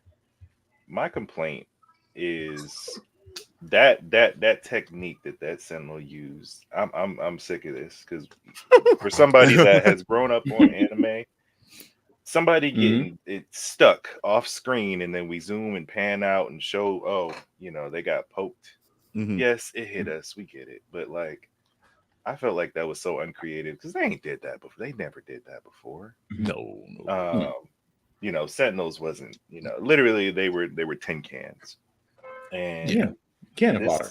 The way they made him go out, I just felt like he made it cool, but like they could have tried a little harder, because they was downplaying him. I was like, if getting impaled allowed you to touch them, wouldn't it have been easier just to drive up to the leg and just go, eh? Yeah, no shit. I had to be that guy, but it's like Nightcrawler until he woke up. Like, hey, Kurt, let's go, man. No, he's not. He's not a master mode. Whoopie. It's the master mode is like just one giant Sentinel. Yeah, that was like a Tri-Sentinel knockoff. Yeah. And that's the part that's throwing me off, because if you go back to the first episode, the song and Cable are in Madeline's vision of what happens that day. But Master Mode is the only part that's missing. Yeah. You keep seeing rats and stuff like that. It's a lot going on in her visions that even for her it was like this doesn't make sense. Somebody's a rat. Yeah, but still though, Nightcrawler teleport to Sentinel. But it is Meanwhile, to all be a day. That's all I'm human, saying. But a it human went. during all this, because Homegirl was trying to lead people to safety, and I'm like, Yeah, notice everybody Val around. Cooper. Yeah, Val Cooper was. Don't trust She her. already seemed like she didn't want to be there. Mm-hmm. I'm just saying, but you notice how everybody around Val got zapped, and they were just like, well, that's it for this area. I'm just gonna keep going about our day. He's not a mutant. No. He's Exactly. not a That's what I'm mutant. saying. But To be technically, a human. she is kind of a target if you think of it. She's like she's like lacing a target. Like, But the Sentinels are specifically meant to take out mutants. They do not True. deviate from that plan. Right. but we all know what happens when a napkin shows up in a party. That doesn't mean That- anything to a Sentinel. I'm That's just what saying. that's basically what I'm saying. To be her amongst all this must be nice. You're not. Like, a napkin at the party is like being like a black person in a horror movie. You are guaranteed to survive Damn. because you're not there. Also, for the Magneto, did we all not? Jesus Christ. Well, why'd you put her name in this shit? Now she gonna shut the fuck back up. We already got a hard enough time with motherfuckers out anyway. Yeah, Just don't say it nobody 3 catch times, the, she'll appear. nobody caught the World War II flashbacks the first time. Oh yeah. Mm-hmm. Oh yeah. When that initial explosion happened and he sees the destruction and everything else and he drops some tears, that's the flash. I knew that's what they was gonna do. I'm like, because every word he speaks, he talks about it's with that kind of anger. It's like you don't understand. That's why when Morph said what he said, I'm like, you better shut the fuck up. Yeah, my parents are dead, Morph. Thanks a lot. That's why it was Wolverine gave him the side eye with the smirk. He was like, you messed up. I just finished watching the OG show, and they always kind of dance around it. But like once I saw the barbed wire and the yellow star, I was like, oh, that's a universal. That's a universal. They shall be avenged. Followed by the same train that took you there being used to whip the man. Oh, I was going to bring that up. Magneto is for the smoke. That was probably the coldest scene in a long time that I've seen. The fact And then using Charles' statue to kill a bunch of other people was probably that. It was a That's whole. where he really lost it because he was just like, I was so off the guard, I guess you could say, that happened and I couldn't stop it. But also, Charles will get you killed out here if you ain't watching yourself. Chuck, we got to talk, Chuck. I don't know what your deal is, but we thank you for putting a team together, but you had some very questionable leadership skills. Got some explaining to do. But we must say that was still his friend, and to see his body or his likeness used to murder his own people was probably that's what I took as sent him over the edge. It was a lot. It was a lot that sent him over the edge because back home, Scott said, "How many? How many? Damn it!" Scott is done. Yeah, he done. He ain't got time to talk. He done. And I feel like that's the question every time because every time a tragedy happens, that's what we ask for 3 days until they get a good count. Yeah, he's like, I see Scott now saying, "I don't give a damn." So he's literally and me and Demetrius was talking earlier. He about to be that guy that be like, this is probably when we see that tease of Captain Cap's shield. We're gonna see Scott saying, "We don't wait for the bodies to fall to avenge somebody. Oh, you hoes! We go out and do what we got to do." I said what I said and I meant it. And as much as I love Cap, I look at what he say. I mean, he said in the comics, he's saying, and I'm like, Cap, he ain't wrong. He might be out of. I'll say what Wilson said. He might be out of line, but he ain't wrong. we about to see the Scott from AVX. Yeah, like Air Force Scott. That's Cookout Scott. Cookout Scott. Reunion Scott. For the record, yes, Scott has always been invited to the cookout because Storm makes sure that shit is right. So, like you lost your best Cajun. There goes happy seasoning right there. Damn it. Damn it, sir.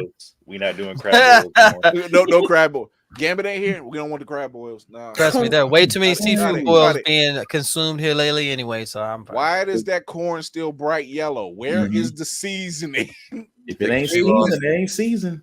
She lost her Cajun Cajun and- seasoning and her coffee stir. So no Mhm. more No three more, sugars, no more crop no more tops. three It's sugars. crazy. No more crop. No more crop No more crop tops. Oh, no my more, God. no more croquettes.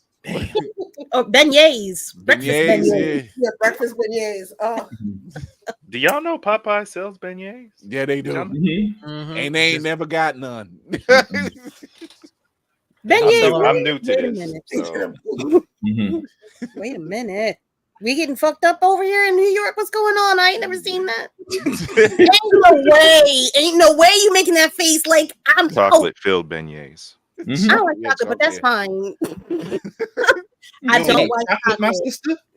See, I see don't. now where I'm having Popeyes a- come from is beignets, but anywhere else is beignets because Beignets. Let me get a 4-5 beignets and a 2-piece. So, Like, She got, before we- she got to before- touch both of her men at the end of the day. yeah.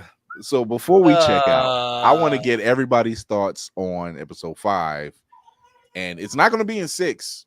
We're not getting the resolve in 6. It's going to happen in two episodes Two after more. that. 2 more to go. Yeah. So 8, 9, and 10. They're gonna say, "Ha, you know, we left you up here, but we need to talk about some stuff over here." Because if you pay attention to those intros, there's stuff that happens in those intros. You're just like, why are they showing Elandra? I'm like, that's because Chuck's ain't dead. Mm-hmm. Chuck ain't dead. We still didn't see what the fight was with Gambit and Nightcrawler with the swords. With the swords, Mhm. yeah. Which gotta love Nightcrawler. Wasn't expecting him to be bamfing that much, but gotta love I it. love seeing the bamfing on the screen because that was I like, do too. yeah. Very playful. Just Little happy Kirby to see doing his his family. thing. Yeah, it can also dude. be like a Rick and Morty redirect, where their opening is some of what's in the season and some of what's like wishful thinking. Mhm. Mhm. Mhm. Mm. So I have it my just- issues with Rick and Morty. Okay. I feel like Stop a lot it. of people do. I their feel- relationship free. is very Tenuous. Different. yeah. Psychotic, ladies and gentlemen. Psychotic. That's the word. Psychotic. Listen. I'm like, just because you know how to do this stuff doesn't mean you should. Right. I'm gonna turn Yeah, myself into a that's pickle. cool. Why? Pickle Rick. Granted, you was badass as Pickle Rick, but I still don't understand why you did it. But yeah. So roundtable. Hmm. Thoughts on episode 5? What are you expecting for the rest of the season? We'll start with Lady Mandalore. Fucking Good. yes. Good. Oh, sorry. Good. Damn. So I would like to go. I don't care if I'm wrong about this because it sounds so much better in my head. I think that Morph is Mystique. There's too many tells.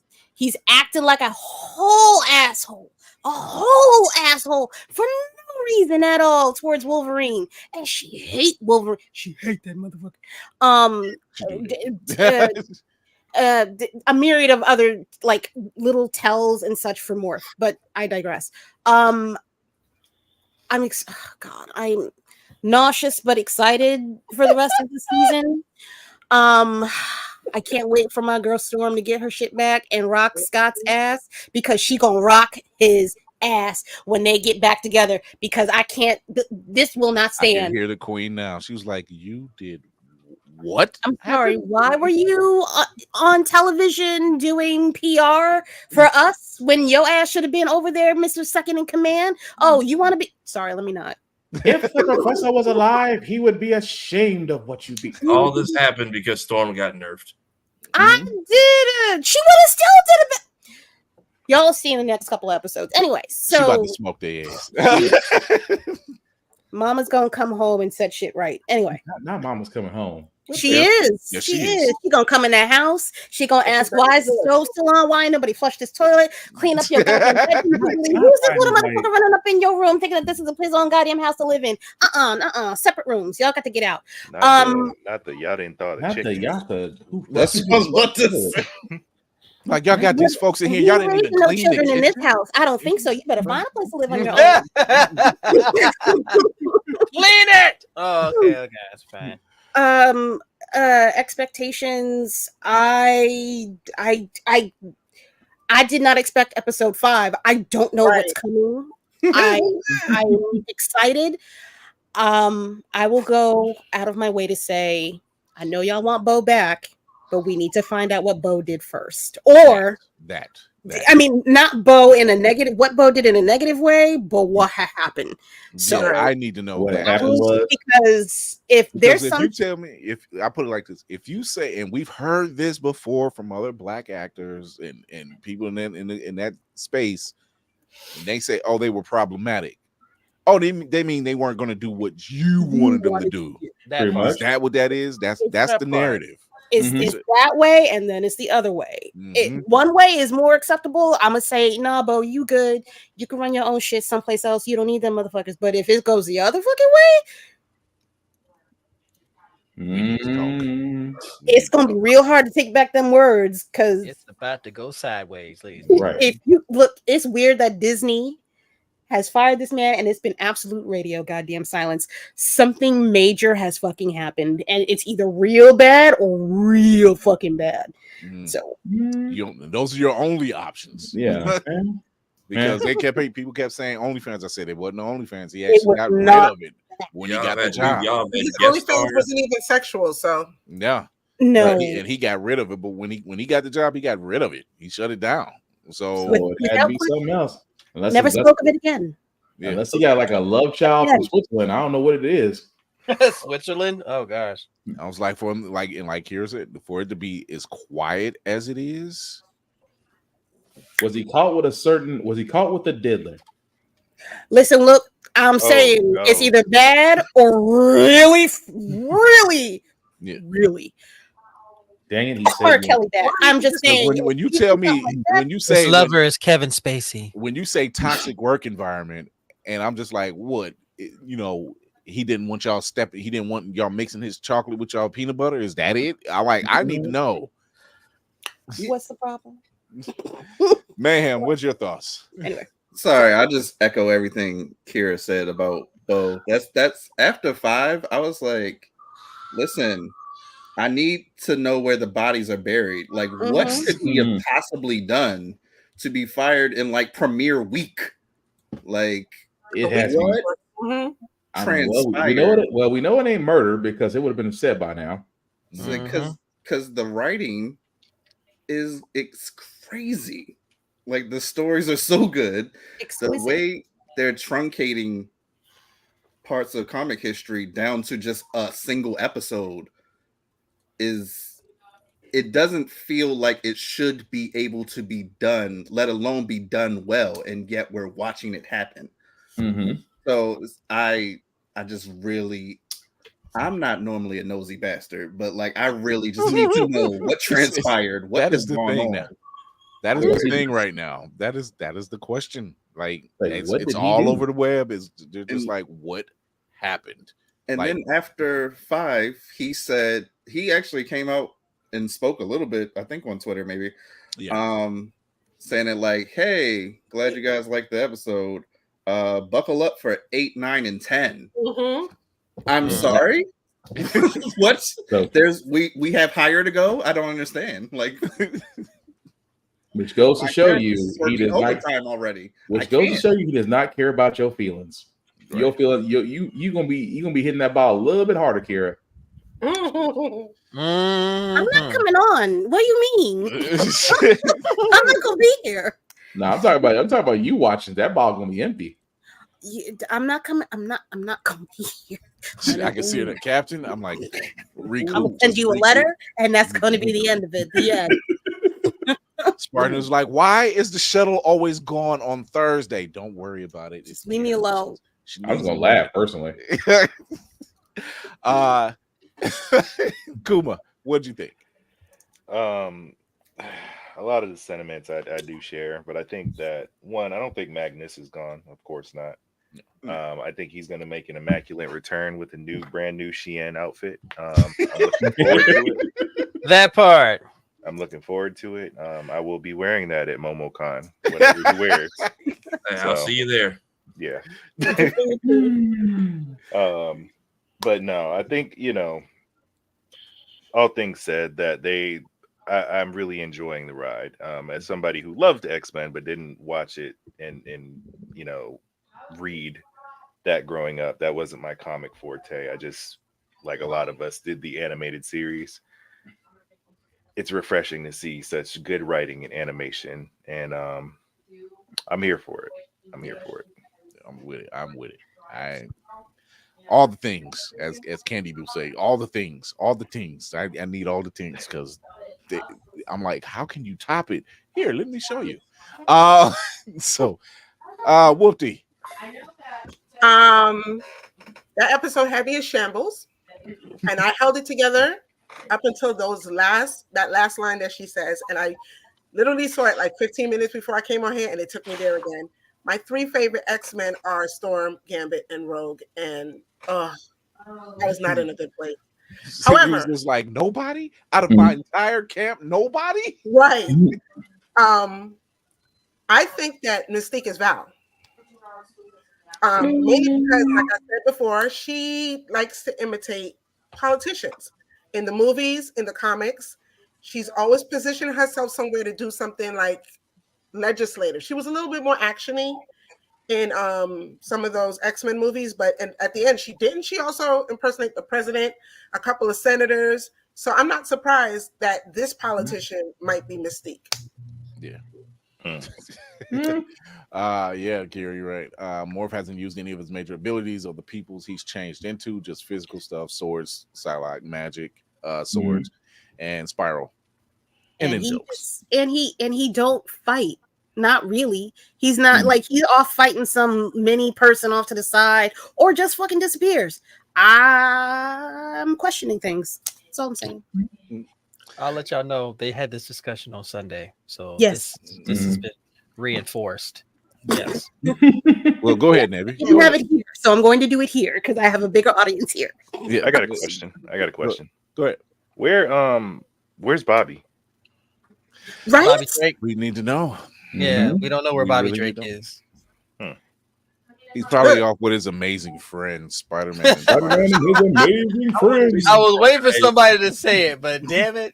I wouldn't be surprised if we get like cameos. I wouldn't be surprised like that when we come back to this if we start with like cameos of every other just random hero seeing this story that may not pop up, but just everyone's in on it. There's no way you don't know. So everyone has to ask, where the hell we all? So Navy, what you get? The ladies do make a point, and I will definitely concede to that. I firmly believe that is Mystique. And this last episode was traumatic in a lot of ways, but it made you think about a lot of different things too. All the points have been brought up. I think this episode has sparked a lot of conversation that I don't think a lot of other shows ever have. And I'm looking forward to seeing what's going to happen. But this next episode, I will have my bowl of cereal in my bed. And I dare anybody to call me unless you got a limb falling off or you really need me. I was at work and seeing it. I was just literally like,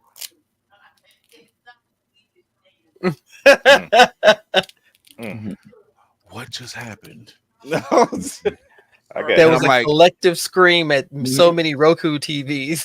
I was sitting there like this, literally at my desk, like. It was double worse for me. I got hit twice because Bluey had something going on too.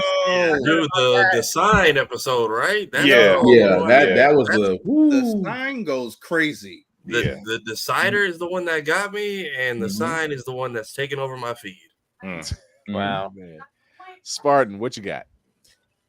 Oh, it's kind of hard to top that. Mystique, is Mystique somewhere in this place? Yes, she's part of the napkin. Will Magneto come back as Marvel Jesus? Absolutely. He's got the fit and all the hair. Will we see? What are the things? I'm pretty sure Bobby is going to show up somewhere along the lines between the next 3 episodes. I still think that the professor is going to make a miraculous, return, probably near the end, or probably on episode 8. Episode 10. The only other thing I can think that would go differently is Scott is going to be more aligned with Magneto than we want him to be. Koopy Cap Scott incoming. Yeah. I just want him to shoot somebody in the leg. That's all I want. just want Yeah, to You just seen well-trained Scott before. You about to see Scott like, okay, you know what? Let me You take about to these see John points Wick off Scott. because let me get these off my plate. And see what y'all done did is just pissed me John off. Summers, ladies and gentlemen. John You gonna Summers. see him in the full suit, and all we gonna hear is Baba Yaga, huh? It's like I done lost my wife, I done lost my kid, I done lost my other wife. We got now I done lost half these people in it, and part of my team. You know what? We got to talk. We need to let me take my glasses off again. What is your name? Scott Wick. Oh fuck. Never mind. I ain't got time for this. So, oh my god. So yeah, Scott's about to be a whole nother dude. Menace. Yep. Like somewhere Storm was probably watching. It was like, that's what I'm talking about. Where you at? Where you been all this time? Well, we gotta go back to her and this demon roach that has her hostage. Right. Which is actually her. Which is it's her. weird. It's her. crazy. It's her. It's her. It's the same. They both. The She does the voice voice for both. Yeah. Okay. Yeah. As much as I like her getting her own shine, I feel like that could have been its own thing. That or they didn't know how to stretch the video game stuff to a full episode. Right. Now I don't think they needed the video game to be a full episode. No. It was fine. Hold it was on fine now. as it Hold was. on. You can never have too much. Oh wait. You can never have too much video game. All right. You can never have too much video Let us game. have I our was shine. waiting for him to pipe in. I look into the corner of my eye. Something about he gonna say something. Wait for it. I do need Jubilee Hold up to use her powers how we've learned she's able to use them now, because I didn't even know she could do that. When did she learn the Naruto? What's the Naruto run? Yeah, When did you learn this? I don't know, but it makes me go faster. The Wait, Rasen Shuriken that's right. When did we get this? what in the bento box did she learn this from? It's like that old. Sure. It's like that old Good night. Disney show. Nobody saw Chaotix. You just leave an imprint of yourself in the game, and they just learn for 40 years, Right. and then they just Chaotix show back alone. up and show you all the tricks. Oh, I'm like, Chaotix, leave it man, alone. that level of animation style was way past you. So how did you? What hidden leaf in the village did you train at? right. It was good stuff though. I mean, not gonna knock it. Tafari, what you think? 5 and thoughts for the rest of the season. I mean, yeah. What did Bo do to make them niggas that mad?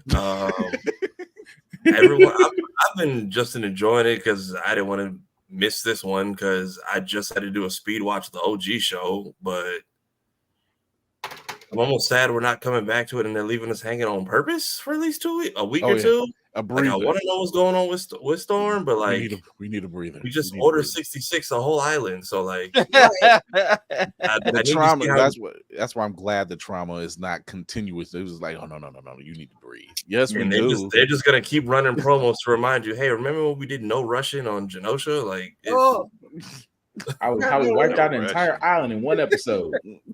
I need to see this story. If we don't come back to it, it needs to be like in the background of other episodes, like still doing the body count of Genosha, because right now we're still No, doing their listing for the last 3 episodes are literally all 3-parters. It's a 3-part, and I'm like, yeah, they're not here to play around. They once again, Bo, what did you do to make them so mad? What happened? And then the whole never forget. Never forget Genosha. Mm-hmm. It's payback for the OG series when they took it out of the US and sent it to wherever for that last season. Yeah. It was very much giving Disney afternoon vibes because at one point I'm watching the lip flaps. I'm like, it looks very Disney straight to VHS ish. Coming to Disney DVD. Wolverine changed his whole accent and swag. Right. The Captain America crossover was nice. That I was like, finally a cameo that's not all of 2.5 seconds. Because thank you, Larry Tunes, for all the back stuff. But like, so everybody sensed the Phoenix, and everyone's like, just not gonna do that. So we're just gonna. No one came from Asgard. No one came from the Sanctum Sanctorum. They're just like, we're just leaving that all the way alone. They say And that ain't our business. Asteroid M crashed. It's like that's not When a Asteroid M business. crashed, and I think they crashed in Wakanda. Black Panther was just like, y'all can go left or y'all go right. Y'all are not staying here. I'm just making sure everyone exits. I come up with my own excuses because we have a lot of cameos in the OG show that just don't amount to anything. Mm-hmm. Except for Oh, Madeline you mean like Spider-Man showing up at the bench? You should join the team. He at least had 2 full episodes. He at least had 2 full Not really. episodes. Everyone else just pops in for like a split second. Enter And Excalibur. Yeah. it's like Yeah. it's like the Z fighters during the Broly fight. You know they sensed that shit and willingly chose not to go. You said they pulled a Piccolo during the Broly fight. Man. This ain't my Piccolo fight. at least tried to help. You know the rest of them were at the comment house like, y'all can sense it, right? I'm not going either. Cool. I mean, would you? Nothing you got this, Goku. Really? You got this, Goku. Oh, he was That's just like, crazy. I'll show you how to fusion, but I ain't got no dog in this fight. What am I don't going even for? think Sensu Bean's gonna help him at that point. Right. Like, But yeah, I'm excited. I know they've extended it for. I think they part of why they put so much in. I don't know if they were secured for the other 2 seasons, but I feel like they wanted to make sure they made an impact. I tell you what, Bo did right the next 2 seasons, He and did. they are going to use it. They And are then using being from Orlando, him putting in the whole 9/11 and poll stuff with the whole, how many never forget, remember it, which is something Gambit has said before, but also kind of plays into this whole theme. It plays Yeah. into the entire episode, everything. Mhm. Yeah. So it just is. Losing the mutants, losing your girl, remember it. Yeah, we need like 2 episode breather because we're just like, yo, I need a drink because I gotta wait a week, and I'm like, I want to know, but I don't want to know, and so See, that's that. You know what you are asking? You are asking it hurt. yeah, it's a ride. It's definitely been some great writing. They've really been showing their ass on this show, and buckle up, Buttercup, because It's not gonna be any kinder. If we're not going back into the past, whoever holds the cap shield is getting cussed out. Cable, you need to get that shit together. I need you to show up 24 hours ahead of time. It'll just be a montage of Cable getting there and it just goes wrong. Yeah. Every time. He's like, I can't get the time right. Just you need 1 day, not 1 hour, not 2 minutes. You need. I feel like it's a entire Deadpool. day. That's a Deadpool at one over there. Hey there, guy. You showed up a little late there, ain't you? Yeah. Maybe instead of maybe you dial one number higher. I have some practice in this. I'm sure you know because I took your stuff the last time. So just kind of stick around. And so it's stuff like that is just Cable will fix it because Cable will fix it because Cable's gonna fix it. Right. Cable's gonna fix it, but I just feel like that's a perfect vehicle for Deadpool. Just come in, Cable. Cable, an old guy named Rufus once said you have to dial one number higher. And just leave. I'm weak. Oh my god. Shout out to Rufus who actually got it right. So I needed this. This is some great writing. The Easter eggs are. I'm just like, okay, they know what they doing. Like you don't have to question. 5 episodes in, you don't have to question it anymore. I'm like, I waited till episode 3. I said, they got this. This is looking good. They got this, and it turned out we were right, and we're suffering for it. So, Oh, y'all want to smoke cigarettes, huh? Yeah. right. So before we get out of here, we're gonna say a couple words to our guest. Kuma Alexander. Wow. Woman at Papa John's. Like, look, hey, we all gotta eat. The man is spread thin, don't you see? The crazy bites from Little Caesars, I've heard they're all the rage. I needed my lemon pepper. I'm from Atlanta, okay? No shame. Ain't nothing wrong with that. Tell everybody where they can find you. Yeah, so we are literally everywhere, from your granny's favorite social media to your little brothers and sisters. We're on TikTok. Hashtag is the same everywhere, or the handle, Nerdy Bear Studios. I do have my own personal, but I'm generally on here if I'm on the internet at all. You can follow us on the YouTubes, the Twitch, the TikToks, Facebook, Instagram. There's even new ones like Kick and Trovio that we stream on. So, pick your poison. You can also check them out on that one too. I was getting to it. That is the favorite, nerdybearstudio.com. We are building our email marketing list to get straight to the people, because if all this stuff goes away, that'll still be there. For the launch of our game as well. You know, if you wish to wish list it before it gets on Steam, that's the best way to, you know, for us to start getting that tally of how many people are interested in getting this game. So, Nerdy Bear Studios. Cool, man. I'm liking that content of work, my guy. Go support it. Yeah. Show your support. Show your love. If you can't afford, share. You know the things. Do all that stuff, because boy, do we need some original content out there. Because if Marvel does one more reboot and DC does another renumbering, I am going to throw an entire fit. Screws me up as a collector. Lady Mandalore, talk to the people. Hi, Lady Mandalore. You can find me on the internets down here on Instagram, TikTok, and something else that I can't think of right now. Oh, Spill. Yeah, I'm there on Spill. Lord, you can find me on my podcast on Sundays at 7 p.m. Eastern Standard Time. We are currently going through, the comic book club is reading The Last Ronin. We are about to do two. For the record, the Play app, don't stop being hoes. Let this woman live while she's shows the great stuff that needs to be seen. Why are you being this way? It's for the culture. It's not like I'm trying to drag down. I'm literally trying to bring more people to you so that you can get more of their money. There are other people being dragged down, so don't worry about that. Right. That's fine. I'm not, listen, look, I'm not worried about them at all because it's still up. Other things that you can see me or find me or talk to me at, I be on other people's podcasts. And I've kind of started writing a little bit. You'll see some of my reviews and such on Blurred's Eye View whenever I get the courage to put things up there. And for Otaku Noir. Voice acting is a thing I also do. I'm pretty good at it sometimes. Yeah. No, like I'm kind of nice with my really shit. good at it. I'm really good at it. I'm kind of nice with my Touch your face. We've been me and Kira have been on some projects together, and I'm just like, damn, that's good. That is good. My southern twang, my demon voice, things like that. It's all fun. That demon voice. I was just like, yo. So it's yeah. fun. It's cute. Whoop-dee. Talk to the people.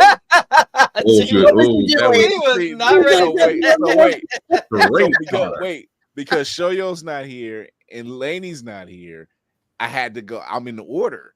And so that would have put her fourth in line, but now she's in second in line. Hi. Great Hello. What we freaking do? You can mainly find me here. No, here. Over here. Yeah, right. That's there. it. You got it.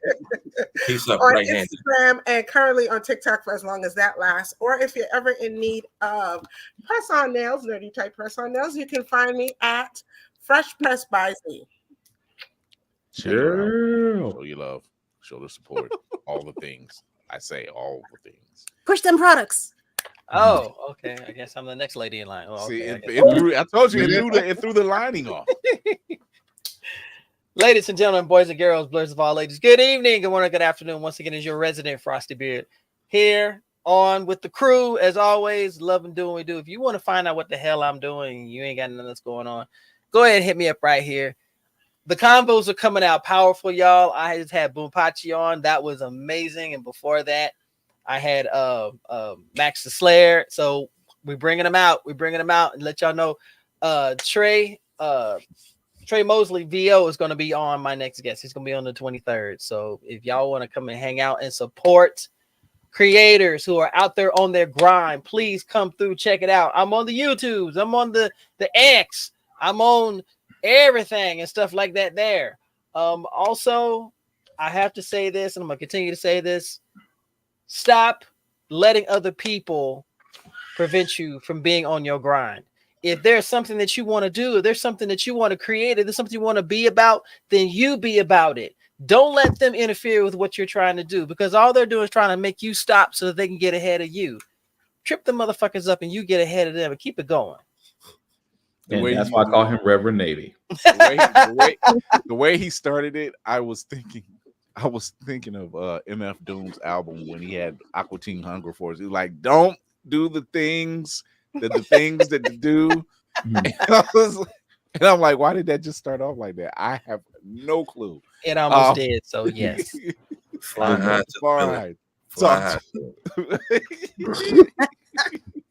Yeah, you can find me here on all socials under this name. I post Mondays because Mondays are terrible, and I try to make them suck a little bit less. I do the editing and the behind the scenes work for this podcast. So if you're new here, we post Mondays, Wednesdays, and Fridays on our off period. So I get it between the world of TikTok and if you're old enough, Vine. No one has attention spans anymore, so you can't get through an entire 2-hour show. So I try to break down the fun and the important. You should. Yeah, the donation button's a little dry tonight. Pass the collection plate around again? Yeah, we also have a donation button now. Thank y'all. We're officially monetizing this channel. So we get to fight the algorithm on a whole new territory. It's great. Yeah. Welcome to level 2. That's fun. Basically, but it is level 2. Yeah, I do the editing, the behind the scenes work. I post on my own channel. I also do my best to try to show face on everyone else's stuff from time to time. I've also made it easier now because if you go to the home page on our channel, everyone's accounts are now listed there. So I've made it easier to find everyone because I guess now I can't post links in the chat anymore. This algorithm keeps changing every week, and that was the easiest solution. So home tab on the channel, you can find everyone there, and you can see what we all do when we're not doing this. Right. Because social media is a dying art. Yeah, if you can call it art. The cinematic assassins in the building. Mayhem Media. Yes, it is. I will be watching the I had all that energy. You was just like, yeah, let's go. Y'all saw the small 7, almost 8-year-old climbing all over me. And it's hot as hell in this room. I'm sorry. Needs to be an air conditioner.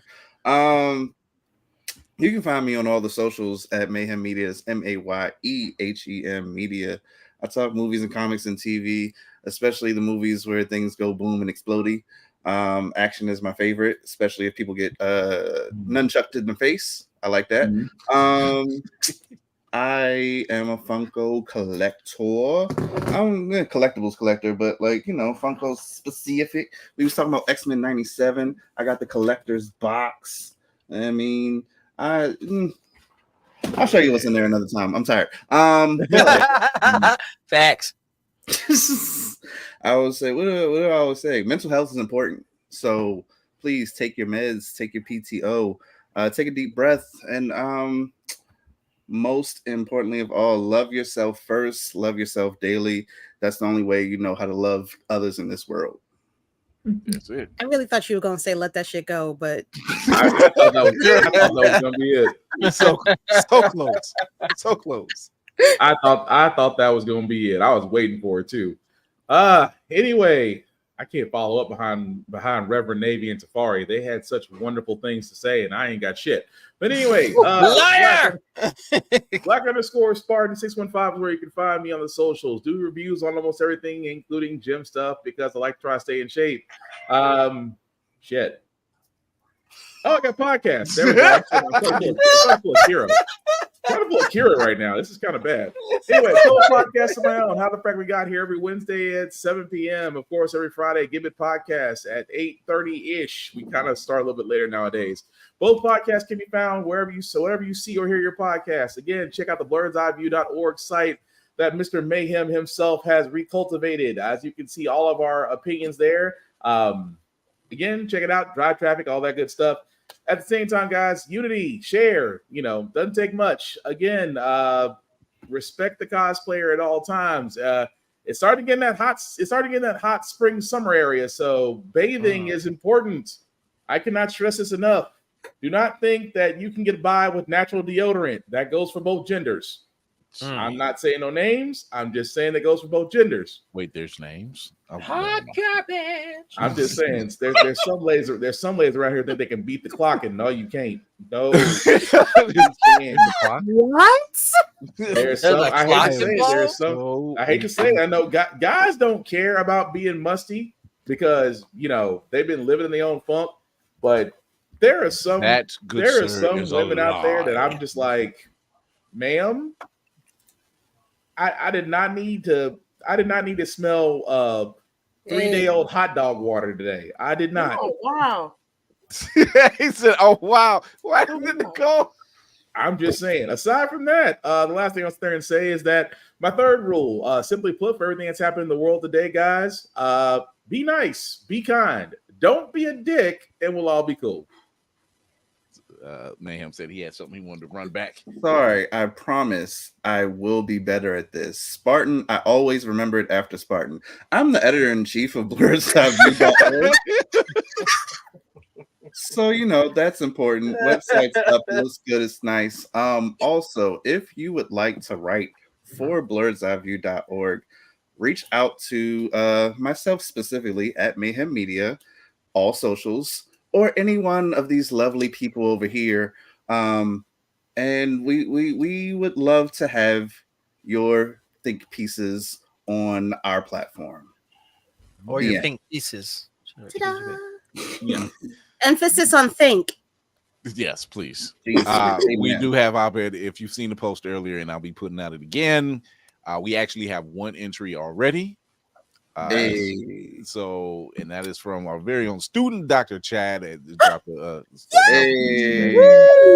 So I'll be sending that over. So if I'm the J. Jonah Jameson, I guess that will make Mayhem the Robbie Robertson. I'm glad you remembered the name because I was like, the black guy.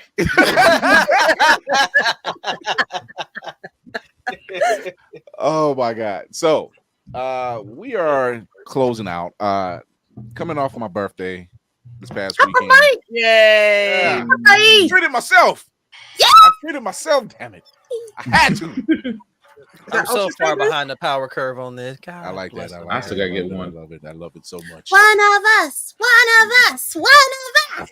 And Star Wars is an occult, Kira? I ain't got my No. batteries in mine. It is a way of life. It is a religion, and that's all. Who called it a cult? Oh, so it's cool if they do it, but we do it first. Correct. Look, when I say I have been hunting far and wide, is the reason why the time came for me to get it. And I said, "Oh, I can't beat that price. It's a mystery. It's a mystery box. I can't beat that price." Shout out to DX Sabers for that mystery box. They were really stand-up people, and they put it together for me. And I've been playing with this thing for 3 days. So my wife is literally looking at me like, "Dear God, it's advancing." Yes, that's right. I kept this part hidden from you. It's like I just needed the right thing. So I'm gonna get you into Vader's World eventually, sir. oh yeah, I stayed off the site on purpose. I was like, he said on purpose, not on purpose. On purpose. Sounds like Kuma, you said you had something for us. Yeah. So I have something that and nobody's really heard this song too much, so y'all are getting privileged information. exclusive. We always get them. This is the character Babyface, the youngest of the pack. In the demo, we wanted to have this, but y'all are gonna have to wait for the full game to experience this. I wanted to play a song for y'all that she sings, sung by our own in-house composer, Sydney Ewing. Shout out to her. Talented Black woman coming out of Berkeley. So I'm not sure if y'all can hear it. What's that? I was just celebrating Berkeley. Sorry, I'm a nerd. Love it. Not sure if y'all can hear this. Let me know. I'm going to just let it rip. And if it's terrible, tell me to turn it off. Oh, gosh. Never.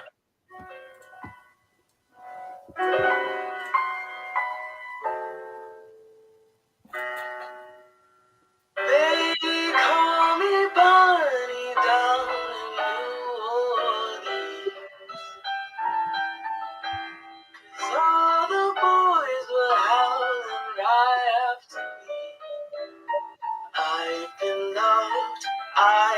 tried. I've been out, I'm not a child. Oh, please, I'll make it now.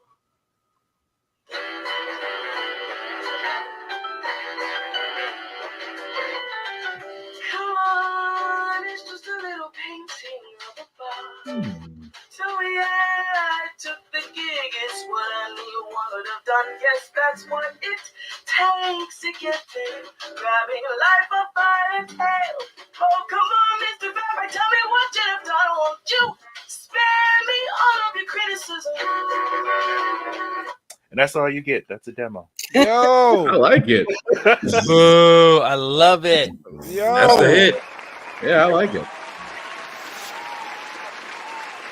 Nice. Harlem Jazz and everything off of that. Mhm. That is the intro to the first boss fight. She's singing, and it gets to a point where it loops. But Oh, It dang, that's gonna be deceptive as hell. yeah, You sitting there jamming to the music against the first boss fight? yeah, you get right into it.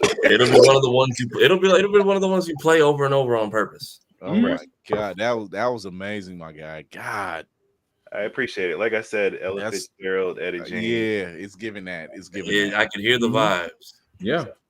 Well, you've heard an exclusive here on Blur's Eye View. Another one. Damn, I can't use that because DJ, we need something of our own now. So because we can't say another one, DJ Khaled will be coming from us. Right. Not anymore. All his Avengers broke up. Wow. Did they break up or did they just become villains? They became villains. Either way, he's never getting them on the same track ever again. At this point, That Assad needs is- to start dropping. Look, Assad when better they- start rapping. When they said Rick Ross was involved, I'm like, what did Rick do? What's Really? going on? I got a Next- rap next- now. You better ask. Rick Ross said I got Tyler, to the creator Trooper. for us. Him and Tyler better get a feature or something at this point, or it's gonna be another one. Will be another continent. It's gonna be all overseas artists for the next one. Yeah, I gotta right. talk to Ricky out of this. So, All I do is try to get everybody back together. so I'm reading that. That sounds so ominous in the chat. I will find you at MomoCon. No, I don't mean that. Dang, that I'll be was there kinda too. messed I'm up. still figuring out how I'm getting around there, so we'll cross paths. So I want to thank Kuma Alexander for coming on and playing us that exclusive. That sounded really good, man. And Thank the artwork you guys are doing over there and everything that's jumping off. I wish you nothing but the best. You're already in talks with us over at Blur Station, so that's already going to come through. But I want to thank the crew once again for stopping through. We get to park the ship over here. I got a spot I can find out so they don't bug us until Thursday. Until then, remember to watch us every Tuesday and Thursday, 8 p.m. Eastern, live on YouTube, Twitch, and IG. Until they cut that off, whatever. Check us out on the website. Check us out everywhere you listen to your podcast. Show your love on the YouTube channel. Hit that like button. Hit that subscribe button. Hit that notification bell. All that great stuff. Chris Fury, dope crew. Thank you, Kuma Alexander, for stopping through. We're out. Bye.